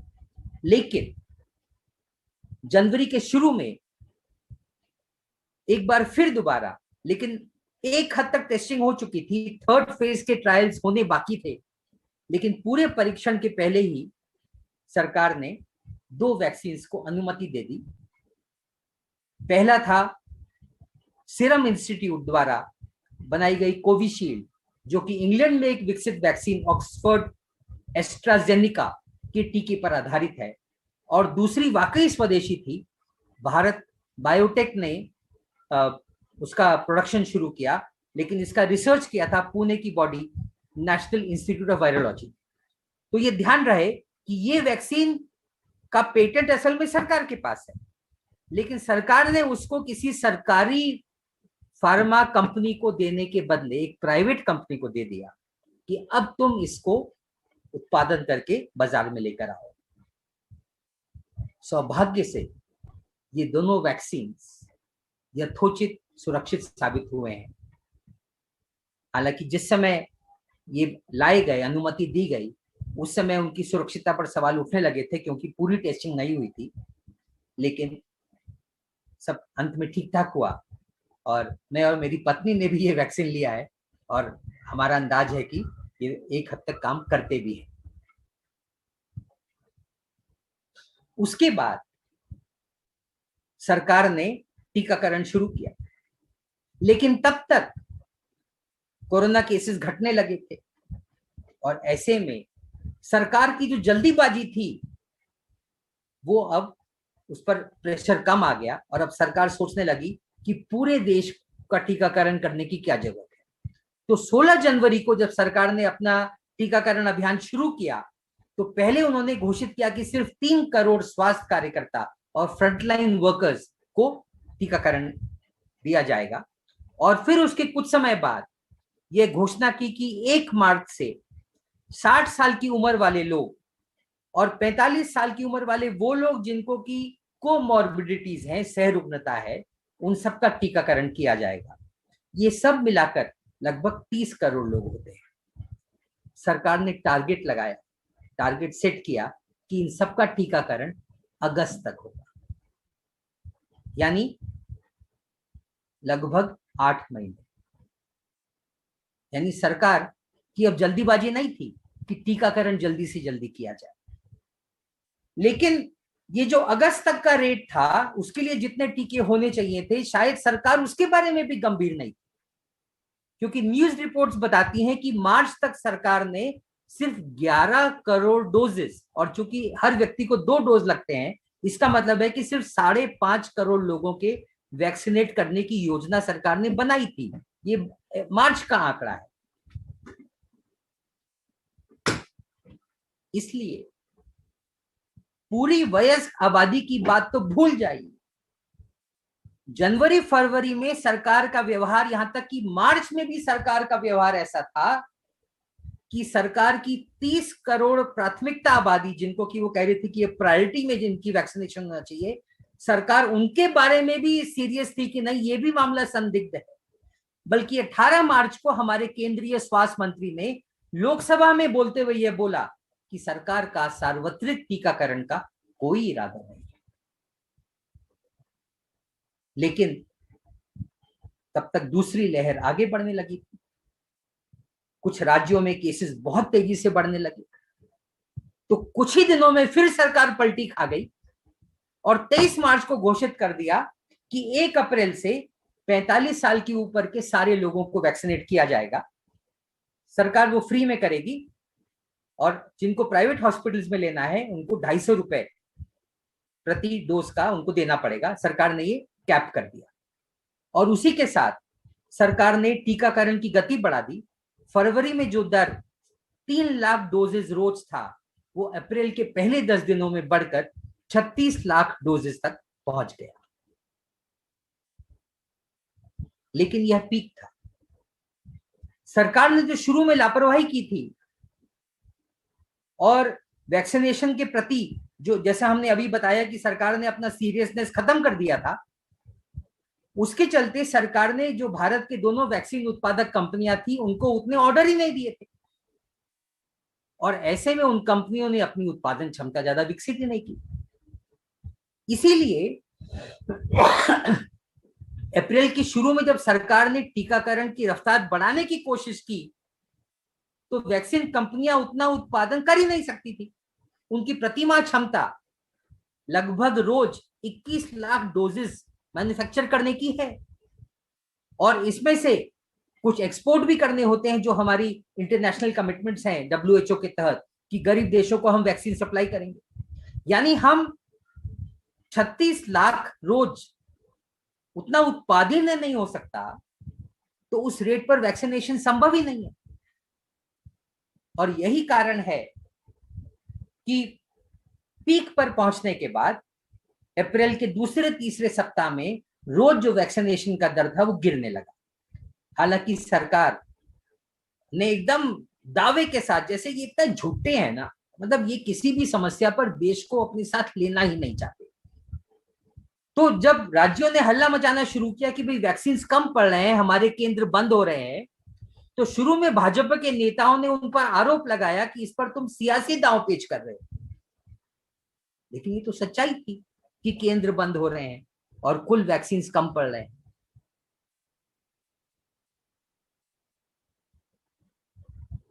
यही कारण है कि कुल मिलाकर भारत का जो टीकाकरण अभियान है वो बहुत धीमा रहा है, क्योंकि उतना वैक्सीनेशन उपलब्ध ही नहीं है। तो यदि हम और देशों से तुलना करें तो टोटल पॉपुलेशन से तुलना नहीं की जा सकती, क्योंकि भारत की आबादी ज्यादा है। हमको तय इससे करना पड़ेगा कि आबादी का कितना प्रतिशत का हमने टीकाकरण किया है। और ये चार्ट में हमने आंकड़े दिए हैं कि 17 अप्रैल को जहां ब्रिटेन ने अपनी लगभग आधी आबादी का टीकाकरण कर दिया था और अमेरिका ने 38% का कर दिया था, भारत का टीकाकरण मात्र 8% था। उसके बाद सरकार जब इसके बारे में थोड़ा गंभीर हुई और उसने वैक्सीन उत्पादन के कदम बढ़ाए, तो भी अब आंकड़े ये आ रहे हैं कि ये कंपनियां अपना उत्पादन बढ़ाने की कोशिश कर रही हैं, लेकिन तब भी जून तक यह उपलब्धता मात्र 35 लाख डोजेस रोज की होगी। यानी यदि हम लगभग मान लीजिए कि देश में 30 लाख डोजेस रोज इतना वैक्सीनेशन करें, तो भी 45 साल के ऊपर वाले जो कुल आबादी है देश की 40 करोड़ आबादी, उसका टीकाकरण नवंबर के अंत तक ही हो पाएगा।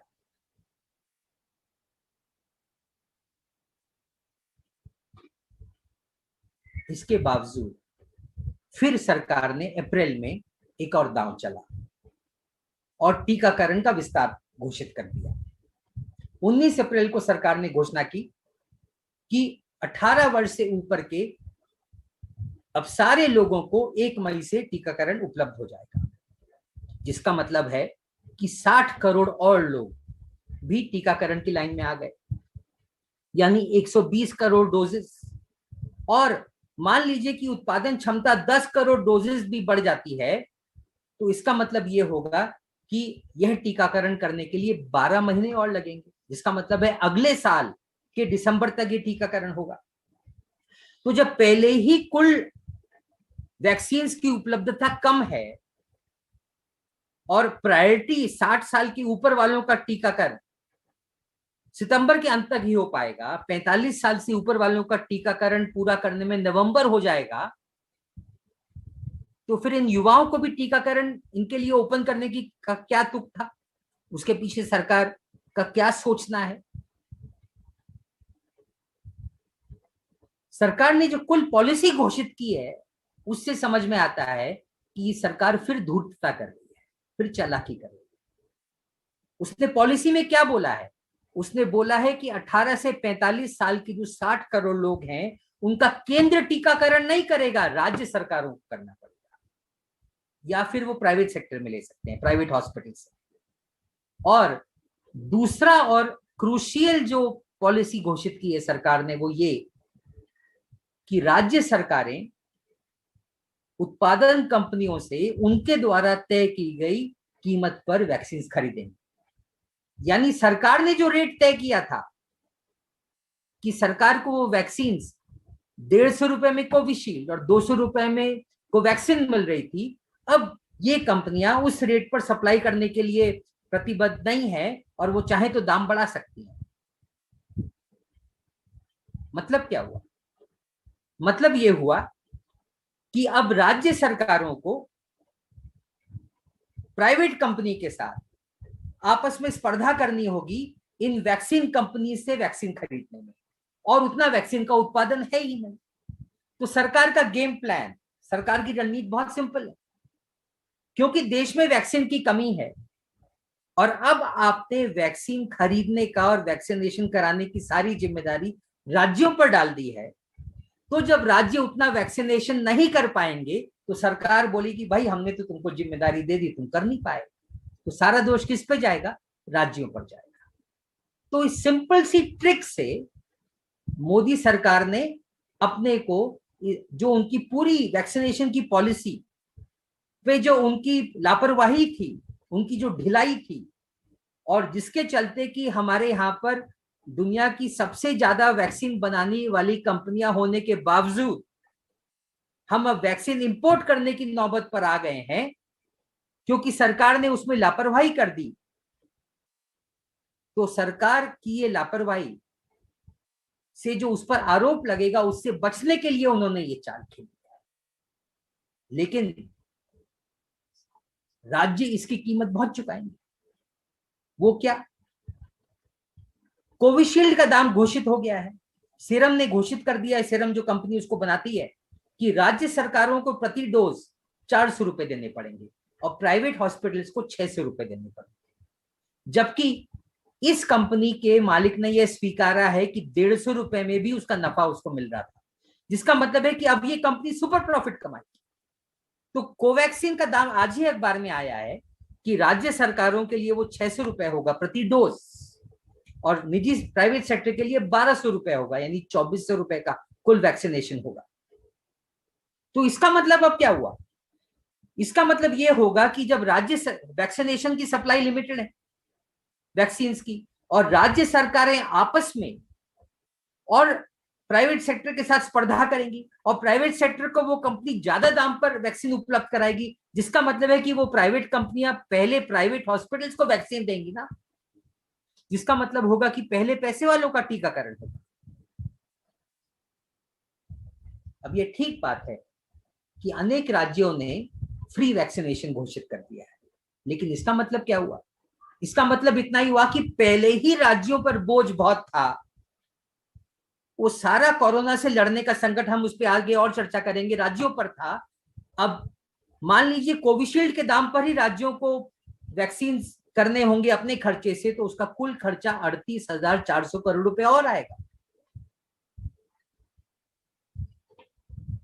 तो अब इस सारे बैकग्राउंड में मोदी सरकार की कोरोना की दूसरी लहर के प्रति क्या नीति रही है उसकी चर्चा करें। सबसे पहले कुछ आंकड़े आपको देते हैं।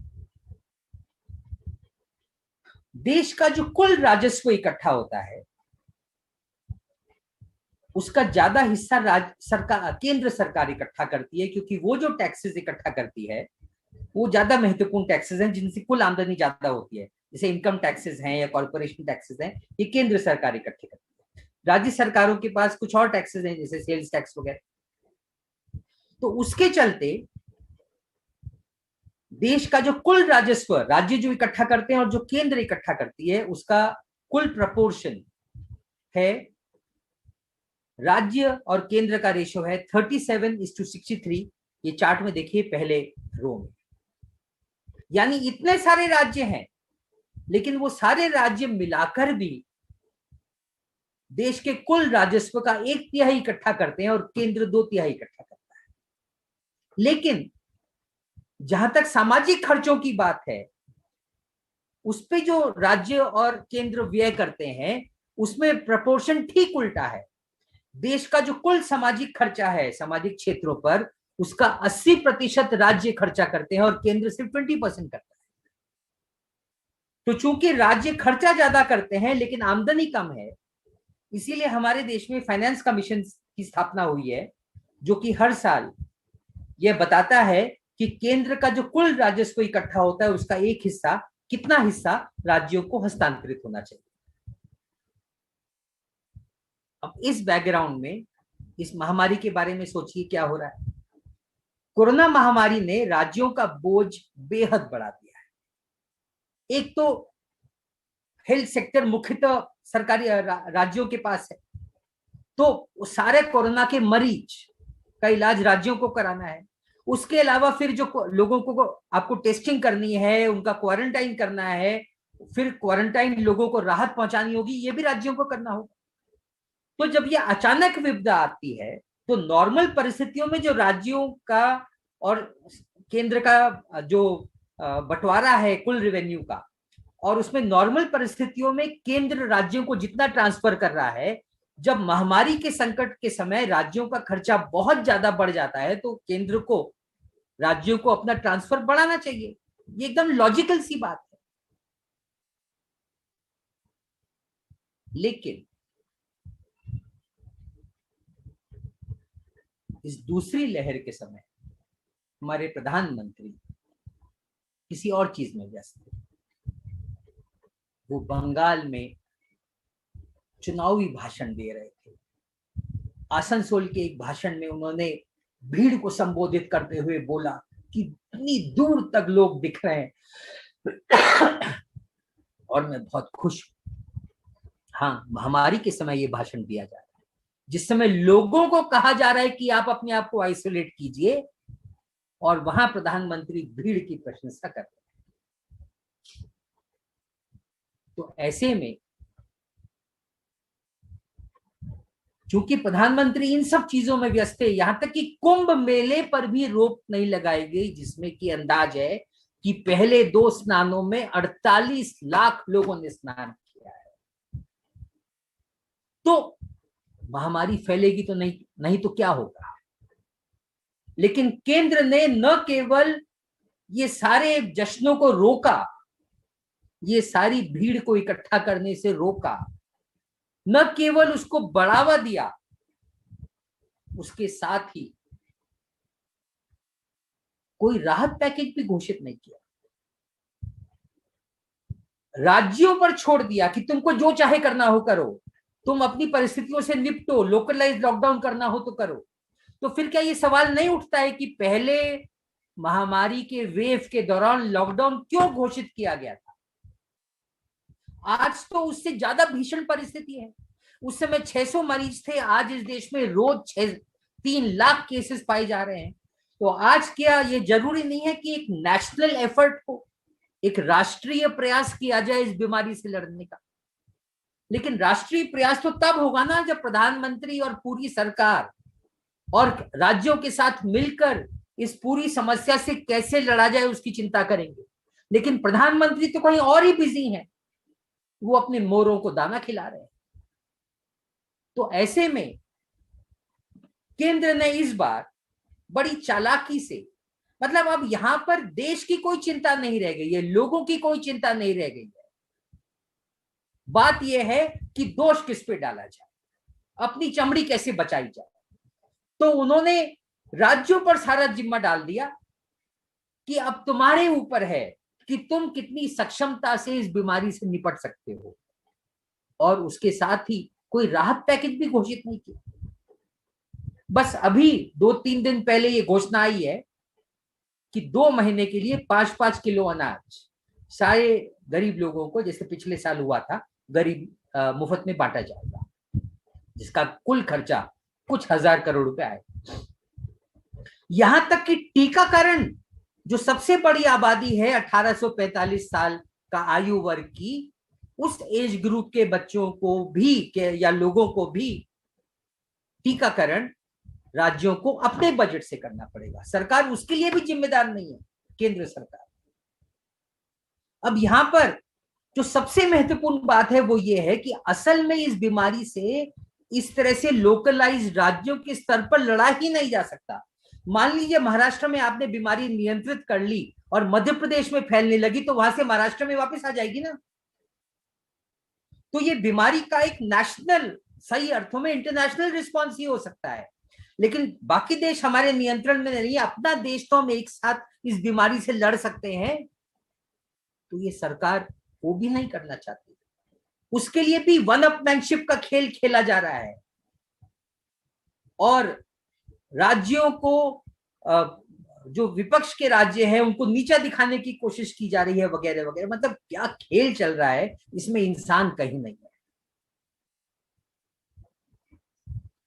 और उधर मोदी जी बीच बीच में आकर लोगों को उपदेश देते हैं कि आप मास्क पहनिए, जबकि उनके गृह मंत्री खुद बंगाल में कोई मास्क नहीं पहनते। लोगों को वायदा देते, लोगों को भाषण देते हैं कि एक भाषण में उन्होंने कहा 11 अप्रैल को युवाओं को संबोधित करते हुए उनका आह्वान किया कि जरूरतमंदों का इलाज कराओ। इलाज कहां से कराएं प्रधानमंत्री जी, जब बेड्स ही नहीं है, ऑक्सीजन नहीं।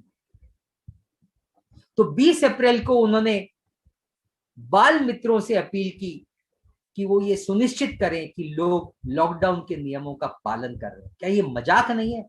आप वो कुंभ के दृश्य देखिए, आप वो बंगाल की रैलीज के दृश्य देखिए, तो फिर समझ में आएगा कि ये कितना खोखले भाषण है। जब रोम जल रहा था तो रोमन सम्राट बांसुरी बजा रहा था, और इधर हमारा नीरो कोरोना महामारी के बीच दसियों हजार लोगों की चुनावी सभाएं कर रहा है।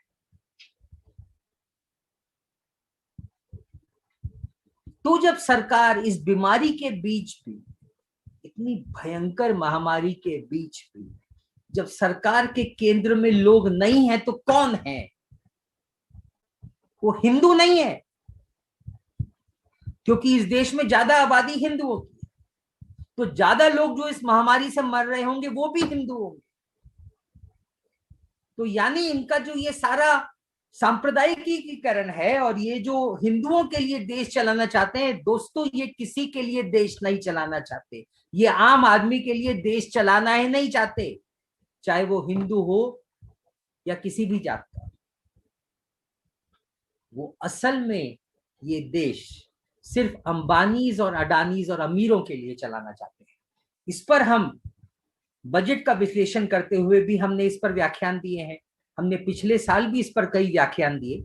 आप हमारे लोकायत के YouTube चैनल पर या हमारी वेबसाइट पर जाकर उन व्याख्यानों को सुन सकते हैं, सरकार की आर्थिक नीतियों का विश्लेषण जिसमें हमने किया है। फिलहाल की सरकार की कोरोना महामारी के समय की नीति की बात करें तो पहले मोदी के 5 सालों में यह अर्थव्यवस्था अमीरों के लिए इतनी बेहतरीन तरीके से चली कि सिर्फ 5 सालों में देश में अरबपतियों की संख्या 56 से 106 के आसपास पहुंच गई थी 2019 में आते। और कोरोना महामारी के समय पिछले साल तो अमीरों का यह संपत्ति संचय और तेज हो गया।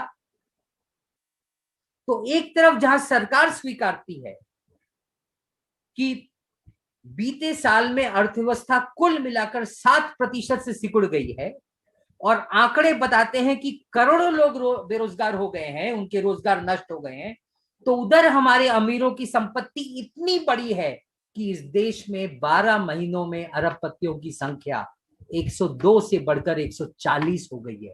38 अरबपति नए उस सूची में जुड़ गए हैं और उनकी कुल संपत्ति 12 महीनों में लगभग दुगनी हो गई है और अब उसकी कुल मात्रा है, एक शॉकिंग आंकड़ा है, 44 लाख करोड़ रुपए।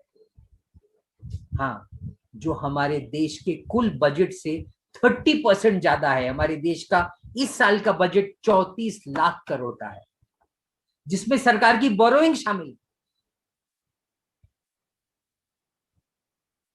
अंबानी की संपत्ति, ये साईनाथ का लेख है, पी साईनाथ का, उससे मैं ये आंकड़े दिए हैं कि अंबानी की संपत्ति प्रति सेकंड 1.1 लाख रुपए से बढ़ी है पिछले साल भर।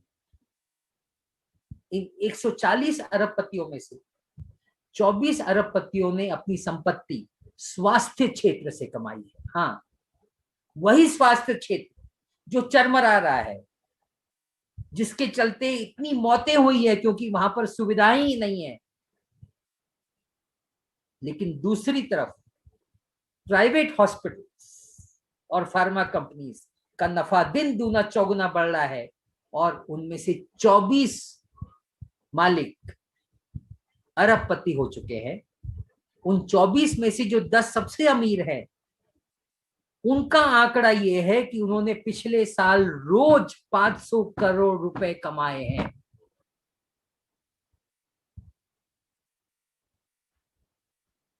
तो दोस्तों, ये है हमारी सरकार जो सिर्फ अमीरों के लिए चलती है, जो सिर्फ अंबानीज और अडानीज का नफा बढ़ाने के लिए काम करती है, जिसके खिलाफ की किसान पिछले अब 5 महीनों से 4 महीनों से लड़ रहे हैं। वो किसान लड़ ही इसलिए रहे हैं कि सरकार चाहती है कि पूरा कृषि क्षेत्र अंबानी और अडानी जैसे लोगों को सौंप दिया जाए। कोरोना संकट की भी जड़ वही है कि सरकार कोरोना की महामारी में भी सरकार का केंद्रीय ध्यान इस पर है कि अंबानीज और अडानीज की संपत्ति कैसे बढ़े। ऐसे में हम सारे लोगों को इकट्ठा होकर सरकार से ये मांगे करनी चाहिए जो हमने इस चार्ट में दिखाई है।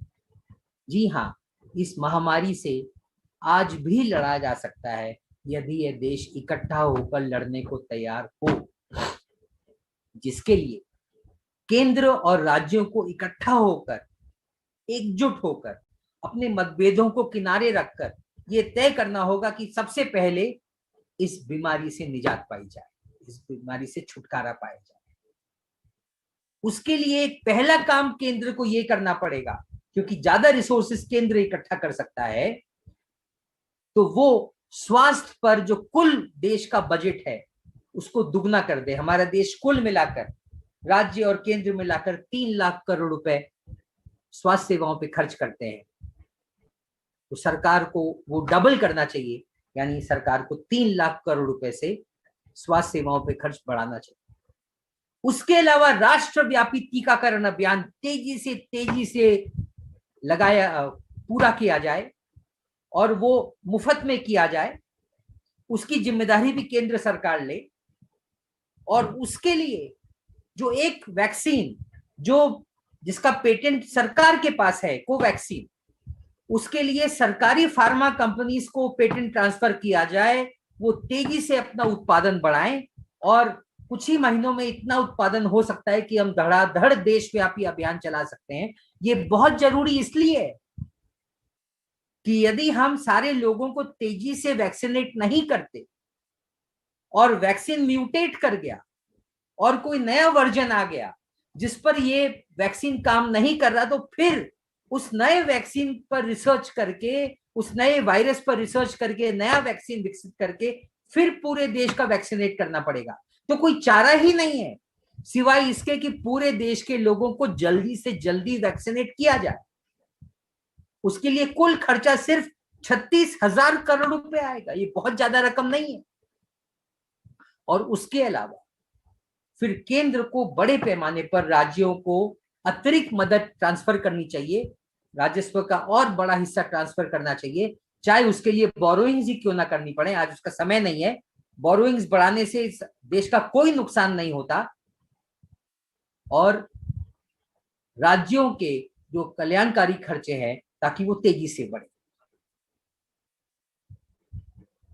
ये सब करना है तो उसके लिए पैसे लगेंगे। वो कहां से आए? बहुत सिंपल है।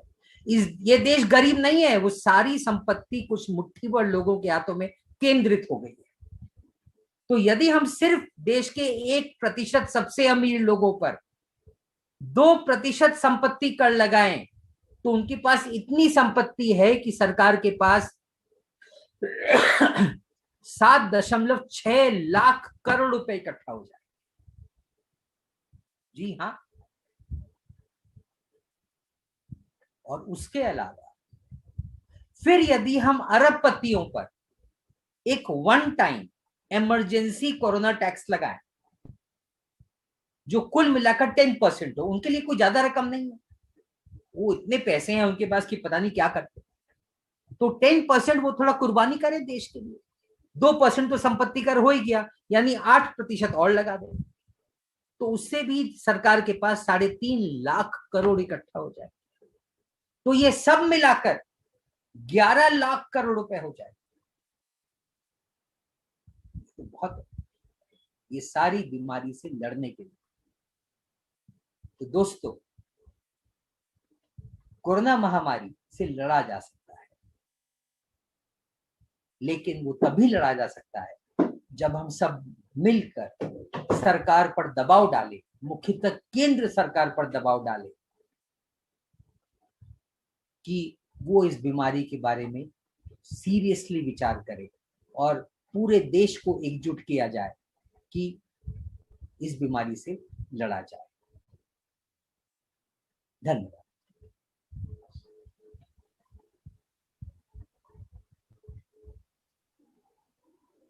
धन्यवाद धीरज। इन ये जो मांगे हैं उसी मांगों को लेके हम इस बुधवार को एक ऑनलाइन अभियान चलाने वाले हैं, और जिसमें लोग पोस्टर लेके खड़े रह सकते हैं और ये मांगे सरकार से हम करने वाले हैं। तो इसी के साथ हम कुछ सवाल भी लेते हैं। जो लोगों ने पूछे हैं। सवाल ले। हाँ। तो एक सवाल जो है वो कार्तिकेय सामाजिक संस्था इन्होंने पूछा है। उन्होंने पूछा है कि इटली, फ्रांस और अलग देशों में कोरोना की 4th वेव आई है, तो ये भारत में भी आ सकते हैं, तो इसे कैसे रोका जाए? वही हम बात कर रहे थे ना कि भारत में देर सबेर ये वेव नियंत्रण में आएगी। अब 3 लाख केसेस पहुंच गए हैं, अखबारों में आ रहा है कि 5 लाख केसेस भी रोज हो सकते हैं, लेकिन देर सबेर ये वेव धीरे धीरे कमजोर पड़ेगी। लेकिन क्योंकि हमने उस बीमारी से असल में उसकी जड़ों पर हमला किया ही नहीं, वायरस यदि समाज में मौजूद रहा तो देर सबेर फिर फैलेगा, यानी तीसरी लाट आएगी, तीसरी वेव आएगी। तो बीमारी से लड़ने के वही तो सारे तरीके बताए कि इस वायरस को जब तक हम खत्म नहीं करते, उसके खत्म, अभी इन्होंने एक टेक्निकल सॉल्यूशन निकाला हुआ है कि पूरी आबादी को वैक्सीनेट कर दिया जाए, लेकिन पूरी आबादी को वैक्सीनेट करने के लिए हमको देश भर में सारे लोगों को मोबिलाइज करना पड़ेगा, उसके लिए उत्पादन क्षमता बढ़ानी पड़ेगी और बहुत तेजी से ये काम करना पड़ेगा। तो भी गारंटी नहीं है कि वायरस पूरी तरह से खत्म होगा, क्योंकि वो दूसरे देशों से आ सकता है और वहां पर यदि म्यूटेशन हो गया तो फिर भी वो आ सकता है। तो असल में इस बीमारी से लड़ने का सही तरीका है, ये इंटरनेशनल एफर्ट की मांग करता है। लेकिन चलिए, उसकी वो बात की बात रही, कम से कम अपने देश में तो हम इकट्ठा होकर इस बीमारी से लड़ सकते हैं। वही तो मैं दूसरे भाग में वही सब चर्चा किया कि इस बीमारी से लड़ना है तो हमको जड़ से लड़ना पड़ेगा, जिसका मतलब है कि बड़े पैमाने पर टेस्टिंग करनी पड़ेगी, क्वारंटाइन करना पड़ेगा और बीमारी को फैलने से न केवल रोकना पड़ेगा, उसको धीरे धीरे वायरस को ही देश से खत्म करना पड़ेगा। वो संभव है। चीन की आबादी भारत से ज्यादा है। चीन यदि ये कर सकता है, यदि वियतनाम और क्यूबा और वेनेजुएला कर सकते हैं, तो भारत क्यों नहीं कर सकता? यदि न्यूजीलैंड कर सकता है तो भी हम कर सकते हैं। तो हाँ, ये संभव है। मैंने वही सारी बातचीत की। सही बात। तो हम एक और सवाल राहुल कुमार जी इन्होंने पूछा है। उन्होंने ये पूछा है कि लोग इस जो बीमारी है उसके बारे में सीरियस नहीं है और उनको लगता ही नहीं कि कोरोना है, वो ना मास्क पहनते हैं या ना कोई प्रिकॉशन लेते हैं, तो उनको कैसे ये समझाया जाए, ऐसा उनका सवाल है। असल में जब हमारे देश के नेतागण इलेक्शन रैलीज में वो अमित शाह जी से पत्रकारों ने पूछा कि क्या इस रैली से कोरोना फैलेगा, तो उन्होंने मना कर दिया। वो खुद बिना मास्क के घूमते रहते हैं। तो जब इस कुंभ मेला में जब आप ये बोलेंगे कि मां गंगा मैया वायरस को बहा ले जाएगी, घबराने की कोई जरूरत नहीं है, तो उसी से क्या ये समझ में नहीं आता कि एक पूरा इस तरह का अवैज्ञानिक प्रचार चल रहा है, जिसमें कि फिर सामान्य आदमी भी सोचता है कि यदि ये सब प्रोत्साहित किया जा रहा है तो ये हमको बेवकूफ बना रहे हैं मास्क पहनने को बोलकर। तो ये आसान नहीं है। मतलब जिस तरह का हमारा देश है, हमने इसीलिए वो समाजवाद उन्मुख देशों की चर्चा की, वेनेजुएला, निकारागुआ वगैरह की, जिन देशों में सरकार और लोगों के बीच में तालमेल होता है, तो यदि वो मिलकर तय करते हैं तो लागू होता है। तो ये लड़ाई इतनी आसान नहीं है। आपका सवाल बहुत अच्छा है, लेकिन वो तो जिस तरह के अंधविश्वास, सुपरस्टिशंस और जिस तरह का माहौल हमारे देश में इन लोगों ने बना रखा है, अवैज्ञानिक माहौल, उसमें लोगों को समझाना ये इतना आसान नहीं है। ये ठीक बात। मेरे पास भी कोई सामान्य सॉल्यूशन तो है नहीं। इस देश का पीएम भी रैलियों में बिना मास्क के होते हैं और वीडियो कॉन्फ्रेंसिंग में मास्क पहन, ये तो हालत है।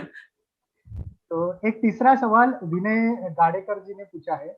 उन्होंने बोला है कि कुछ जो राज्य है जैसे उत्तराखंड, हरियाणा, गुजरात, इन राज्यों को ज्यादा वैक्सीन मिल रहे हैं जो छोटे राज्य है महाराष्ट्र और वेस्ट बंगाल के तुलना में।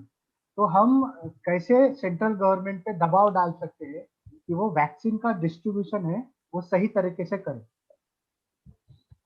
असल में ये वही बेवकूफी है जो अमेरिका दुनिया के साथ कर रहा है। अमेरिका और यूरोप के देशों ने वैक्सीन का जो कुल उत्पादन दुनिया में चल रहा है उसका बड़ा हिस्सा खरीद लिया है कि हम अपनी देश की आबादी को सुरक्षित कर लें।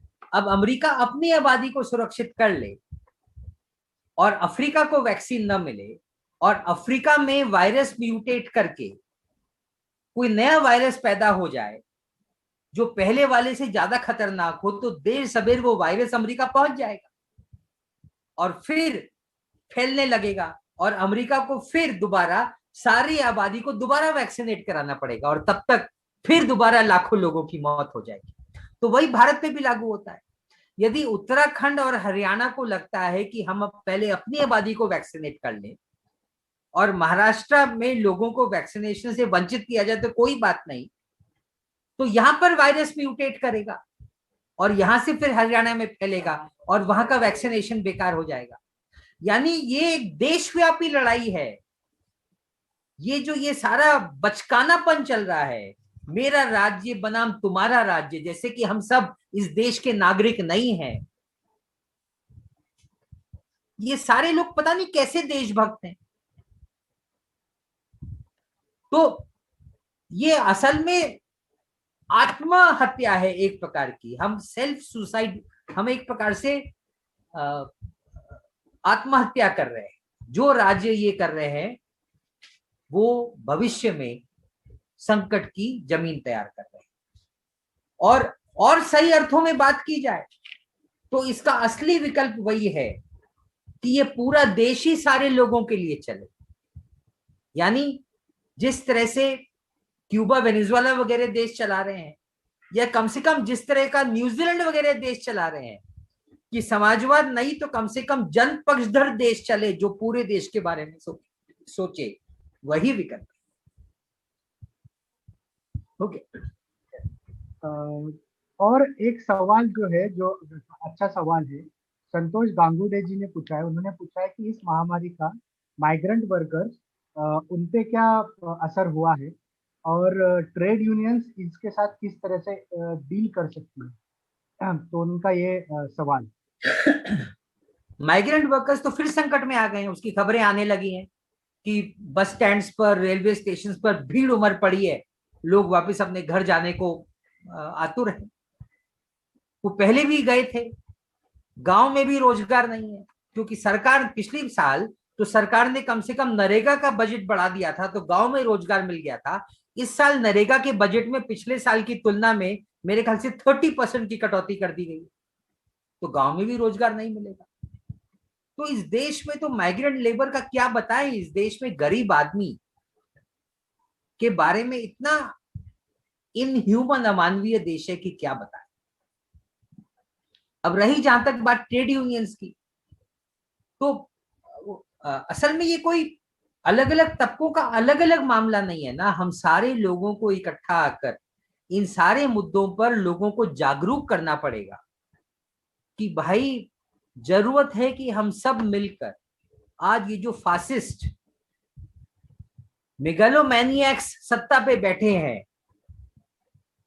इधर लोग मर रहे हैं, ऑक्सीजन की कमी पड़ रही है, और एक मंत्री बोलता है राज्यों को कि अपनी ऑक्सीजन की डिमांड कंट्रोल करो। Can you believe that?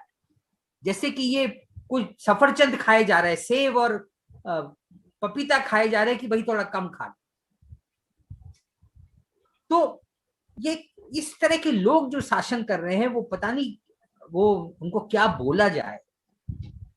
तो कम से कम सब इकट्ठा होकर इनकी पोल तो खोले, क्योंकि थोड़ा वैक्सीन ये वेव कम होगी, थोड़े समय बाद, महीना 2 महीना जितना भी समय लगे, तो फिर मोदी जी वापस केंद्र में ओटीवी पर आएंगे और विक्ट्री घोषित करेंगे, और हमारा सारा गोदी मीडिया उनकी तालियां बजाएगा और एक पूरा माहौल बना दिया जाएगा कि मोदी जी के गुड गवर्नेंस के चलते ये देश महामारी से फिर निपट लिया। जबकि सच्चाई पूरी उल्टी है, वही इसके लिए जिम्मेदार है। तो हम सारे लोगों को अपने ट्रेड यूनियंस में भी, आज ट्रेड यूनियंस की दिक्कत यह है कि वो सिर्फ अपने नैरो इंटरेस्ट के लिए सोचते हैं, बाकी समाज से कोई बहुत ज्यादा लेना देना नहीं रह गया है, और रिचुअल में भारत बंद करते हैं, जिसमें कि असल में उनके कामगार भी सड़कों पर नहीं आते। यदि सारे यूनियंस के कामगार सड़कों पर आए होते तो भारत बंद के दिन रैलीज में 10 लाख लोग होते। उस दिन छुट्टी का माहौल होता है, रैली नहीं निकल रही होती। तो ट्रेड यूनियंस के भीतर अपने सारे कामगार साथियों की चेतना बढ़ाना, कम से कम अब तो चेतना बढ़ा सकते हैं कि ये जो संकट आया हुआ है, जिसमें कि सारे लोगों के करीबी प्रियजन, दोस्त, मित्र मर रहे हैं, हमारे ही न जाने कितने परिचितों की डेथ हुई है, तो ऐसे में तो लोगों को चिताया जा सकता है कि इसलिए असली कारण क्या है। ये सामाजिक हत्या है, पूंजीवादी व्यवस्था इसके लिए जिम्मेदार है। हमारे देश में जो नियो लिबरल मॉडल मोदी लागू कर रहा है, वो इस हत्या के लिए जिम्मेदार है, और उसको बदलने के लिए लोग इकट्ठा हैं। धन्यवाद। सही बात। एक और सवाल है, रुपेश सिंह जी का सवाल है कि जैसा आपने बोला है कि हेल्थ सिस्टम ये पूरी, भारत की हेल्थ सिस्टम पूरी तरह खराब हो चुकी है, तो हम इसको ट्रैक पे मतलब वापस कैसे ला सकते हैं, अच्छी कैसे बना सकते हैं, और गवर्नमेंट इसके बारे में क्या कर सकती है। उसी से जोड़ के संतोष मस्की जी का एक सवाल है कि बजट में स्वास्थ्य सुविधा के लिए कितनी तरतूद होनी चाहिए। हो गया। वही तो हमने मतलब इन सवालों का तो असल में व्याख्यान में जवाब था ही। हमने ये बताया था, दोबारा दोहरा दें, कि स्वास्थ्य व्यवस्था के चरमराने का केंद्रीय कारण हमारे देश में पहले आजादी के बाद के कुछ दशकों तक स्वास्थ्य सुविधाएं लगातार बेहतर होती चली जा रही थी। जो लोग मेरी उम्र के या मेरे से बड़े हैं उनको याद होगा कि 70 के दशक में, 80 के दशक में लोग सरकारी अस्पतालों में ही जाया करते थे और वहां पे ढंग का इलाज होता था। मैं महाराष्ट्र का नहीं हूं, लेकिन महाराष्ट्र में भी लोग बताते हैं कि यहाँ पर काफी बेहतरीन स्वास्थ्य सुविधाएं उपलब्ध हुआ करती थी। उसके बाद से जैसे जैसे ये पूरा निजीकरण का दौर आया है 90 के बाद, वैश्वीकरण के चलते, ग्लोबलाइजेशन भी बोलते हैं उसको, मराठी में जागतिकीकरण बोलते हैं, तो धीरे धीरे ये सारे स्वास्थ्य सुविधाओं पर खर्चे कम किए हैं। जानबूझकर स्वास्थ्य सुविधाओं को खराब किया गया है ताकि परिस्थितियां बने प्राइवेटाइजेशन की। तो इसको रिवर्स करना होगा। सारे देशों के सारे लोगों के लिए मुफ्त स्वास्थ्य सुविधा या कम से कम अफोर्डेबल स्वास्थ्य सुविधा उपलब्ध कराई जा सकती है, जिसका तरीका ये होगा कि उतना बजट एलोकेशन किया जाए। और हमने ये आंकड़ों में बार बार बताया है कि मिनिमम देश का जो कुल स्वास्थ्य बजट है वो कम से कम डबल होना चाहिए, यानी 3 लाख करोड़ रुपए और खर्च होने चाहिए, जिसका मैंने अंत में ये भी बताया था कि वो संभव है सरकार के लिए। 3 लाख करोड़ रुपए इकट्ठा करना कोई बड़ी बात नहीं है, अमीरों पर थोड़ा टैक्स लगा दो। तो यदि वो कर दिया जाएगा तो हम देश के सारे लोगों को बेहतरीन क्वालिटी का मुफ्त इलाज उपलब्ध करा सकते हैं।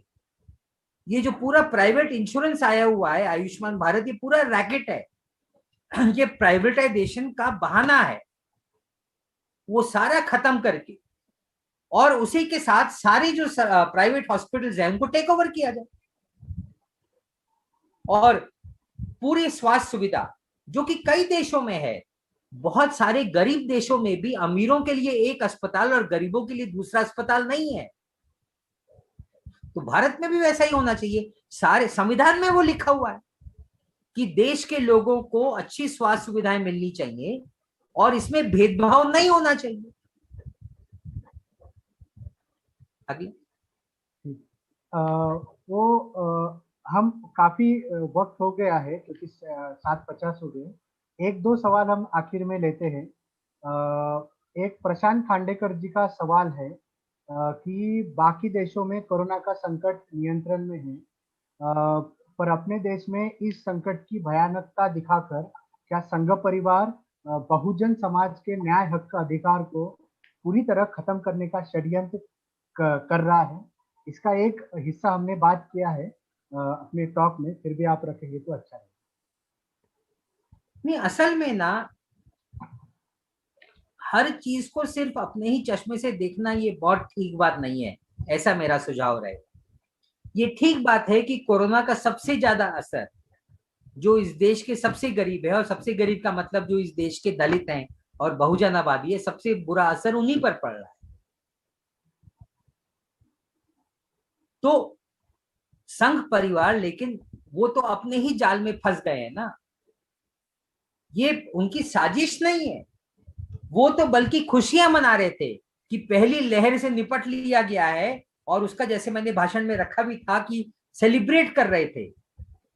और इतने बेवकूफ हैं वो, वैक्सीन में भी मोदी की फोटो लगा दी।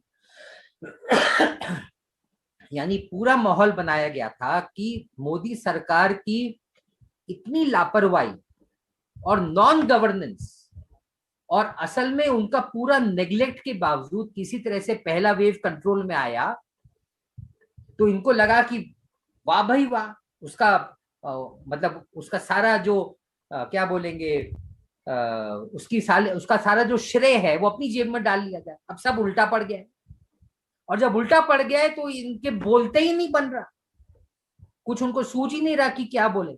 बल्कि आज ही अखबार में आया हुआ है, वो उल्टा तैयारी कर रहे हैं।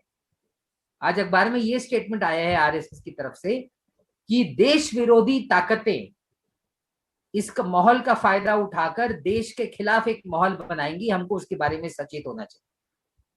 तो सच्चाई ये है कि उनकी काफी पोल खुल रही है। मेरे को तो ऐसे लगता है, यानी ये सही बात है कि सबसे ज्यादा असर, जैसे पूंजीवाद का भी सबसे ज्यादा असर दलितों और बहुजनों पर पड़ता है, इसीलिए हम कहते हैं कि ये ब्राह्मणी पूंजीवाद या क्या बोलेंगे, ब्राह्मणी पूंजी या जातिवादी पूंजीवाद, ऐसा कोई दोनों में से कोई एक शब्द इस्तेमाल हो सकता है। ठीक, सही बात है।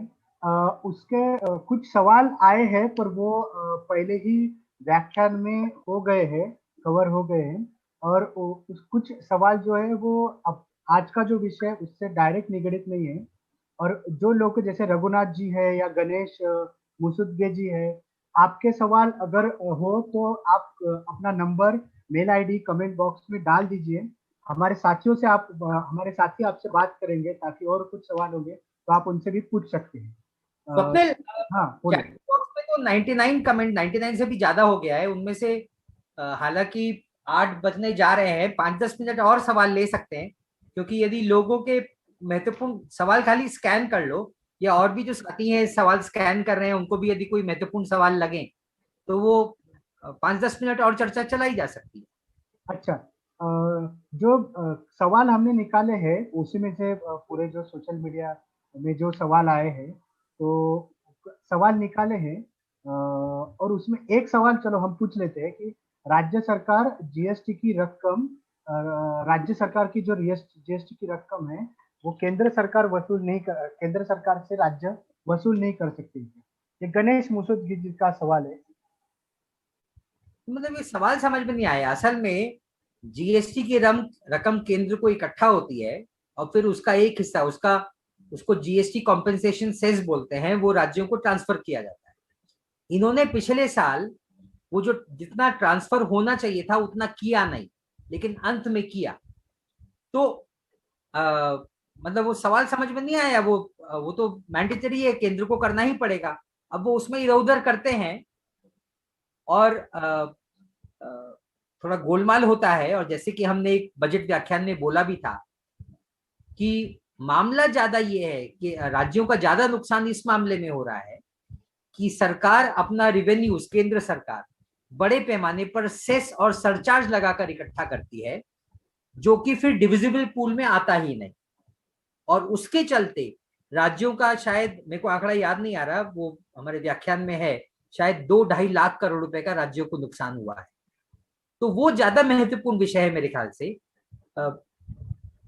जीएसटी का तो 1.5 से केंद्र को ट्रांसफर करना ही पड़ता है। जीएसटी असल में इनडायरेक्ट टैक्स है, तो ज्यादा महत्वपूर्ण ये है कि हम इस पे बातचीत करें कि केंद्र सरकार को अपने डायरेक्ट टैक्सेस बढ़ाने चाहिए। वही जो हमने चर्चा की, संपत्ति कर, वारसा कर, इस तरह के कर लगाकर सरकार को अपनी ज्यादा आमदनी बढ़ानी चाहिए और फिर उसका एक बड़ा हिस्सा राज्यों को ट्रांसफर करना चाहिए। ठीक है, सवाल हो गए हैं नीरज। कुछ अनाउंसमेंट है, 1-2 अनाउंसमेंट है। एक अनाउंसमेंट है जो मैंने की थी, फिर से मैं रिपीट कर रहा हूँ। इस वेडनेसडे हमने जो टॉक के व्याख्यान के अंत में जो मांगे रखी है सरकार से, तो उसके लिए एक लोगों का प्रेशर सरकार पे बढ़ना बहुत जरूरी है। तो हम सभी लोगों से जो इस व्याख्यान देख रहे हैं, तो उन लोगों से ये दरख्वास्त करते हैं कि आप बुधवार को शाम को 7:30 बजे अपना पोस्टर निकाल के हमको भेजिए। इसके लिए अगर आपको इसमें शामिल होना है तो आप आपका नंबर, व्हाट्सएप नंबर और आपका नाम हमें मैसेज कर दीजिए। चैट बॉक्स में कुछ नंबर भी हमारे साथियों के डाले गए हैं, उस पर भी आप फोन करके या मैसेज करके आप अपना व्हाट्सएप नंबर भेज सकते हैं। तो उसके ये एक अनाउंसमेंट थी। उसके अलावा दूसरी अनाउंसमेंट ये है कि जो फिर से शुरुआत में हमने की थी कि हम पुणे में जो रिलीफ वर्क का काम कर रहे हैं, जो जरूरतमंद लोगों तक राशन और फूड पैकेट पहुंचाने की कोशिश कर रहे हैं अलग अलग तरीकों से। तो उसके लिए आप अपनी सहायता जरूर दें, उसकी बहुत जरूरत है।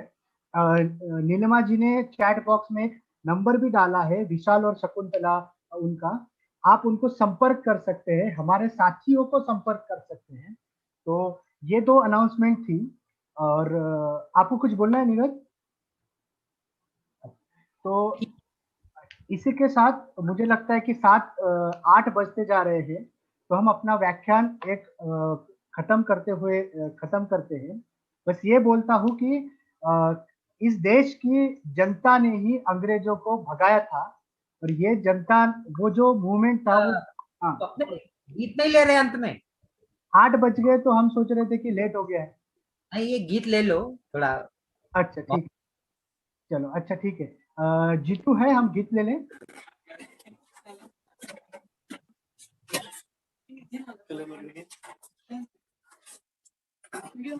रुसल ले सकता है, हाँ।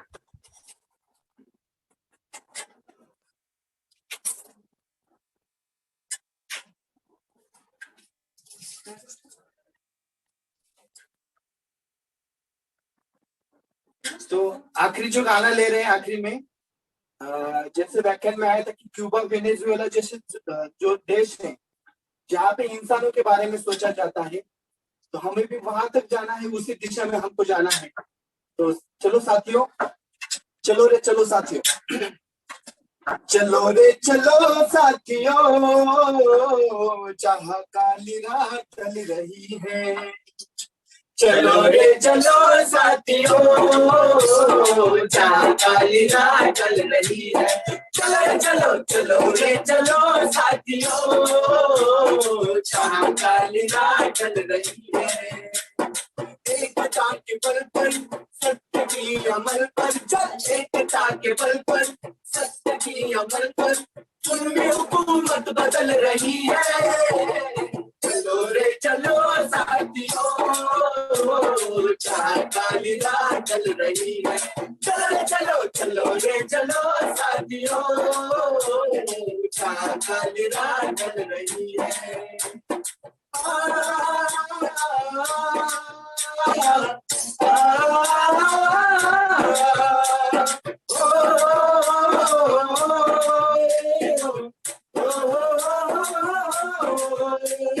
जहाँ जिंदगी हंस रही है, जहाँ जिंदगी हंस रही है, इंसानों से इंसानों की बस्ती बस रही है। जहाँ जिंदगी हंस रही है, इंसानों से इंसानों की बस्ती बस रही है।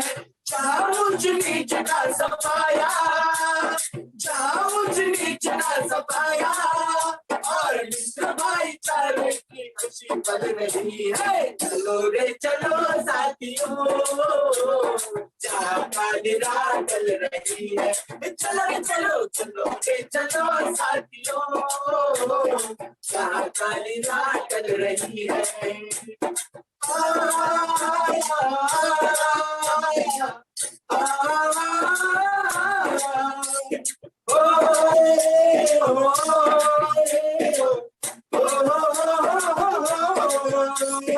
नहीं जहाँ में कोई शख्स ऐसा, नहीं जहाँ में कोई शख्स ऐसा, सूरज के किरणों को जो हाथ में समाए। नहीं जहाँ में कोई शख्स ऐसा, सूरज के किरणों को जो हाथ में समाए। देखो लाखों हाथ उठ रहे हैं, देखो लाखों हाथ उठ रहे हैं, और चुने चुने दुश्मनों की जान निकल रही है। चलो रे चलो साथियों, जहाँ काली रात चल रही है। चलो रे चलो चलो रे चलो साथियों, जहाँ काली रात चल रही है। एकता के बल पर सत्य की अमल पर चल, एकता के बल पर सत्य की अमल पर जुल्मी हुकूमत बदल रही है। चलो रे चलो साथियों, जहाँ काली रात चल रही है। चलो रे चलो चलो रे चलो साथियों, जहाँ काली रात चल रही है। जहाँ काली रात चल रही है, जहाँ काली रात चल रही है, जहाँ काली रात चल रही है। चलिए, इसी उम्मीद के साथ और इस खूबसूरत गाने के साथ आज का जो व्याख्यान है हम खत्म करते हैं। हम साथ मिलकर इस समाज को बेहतर बना सकते हैं, देश को बेहतर बना सकते हैं। इस उम्मीद के साथ आज का व्याख्यान हम खत्म करते हैं। धन्यवाद।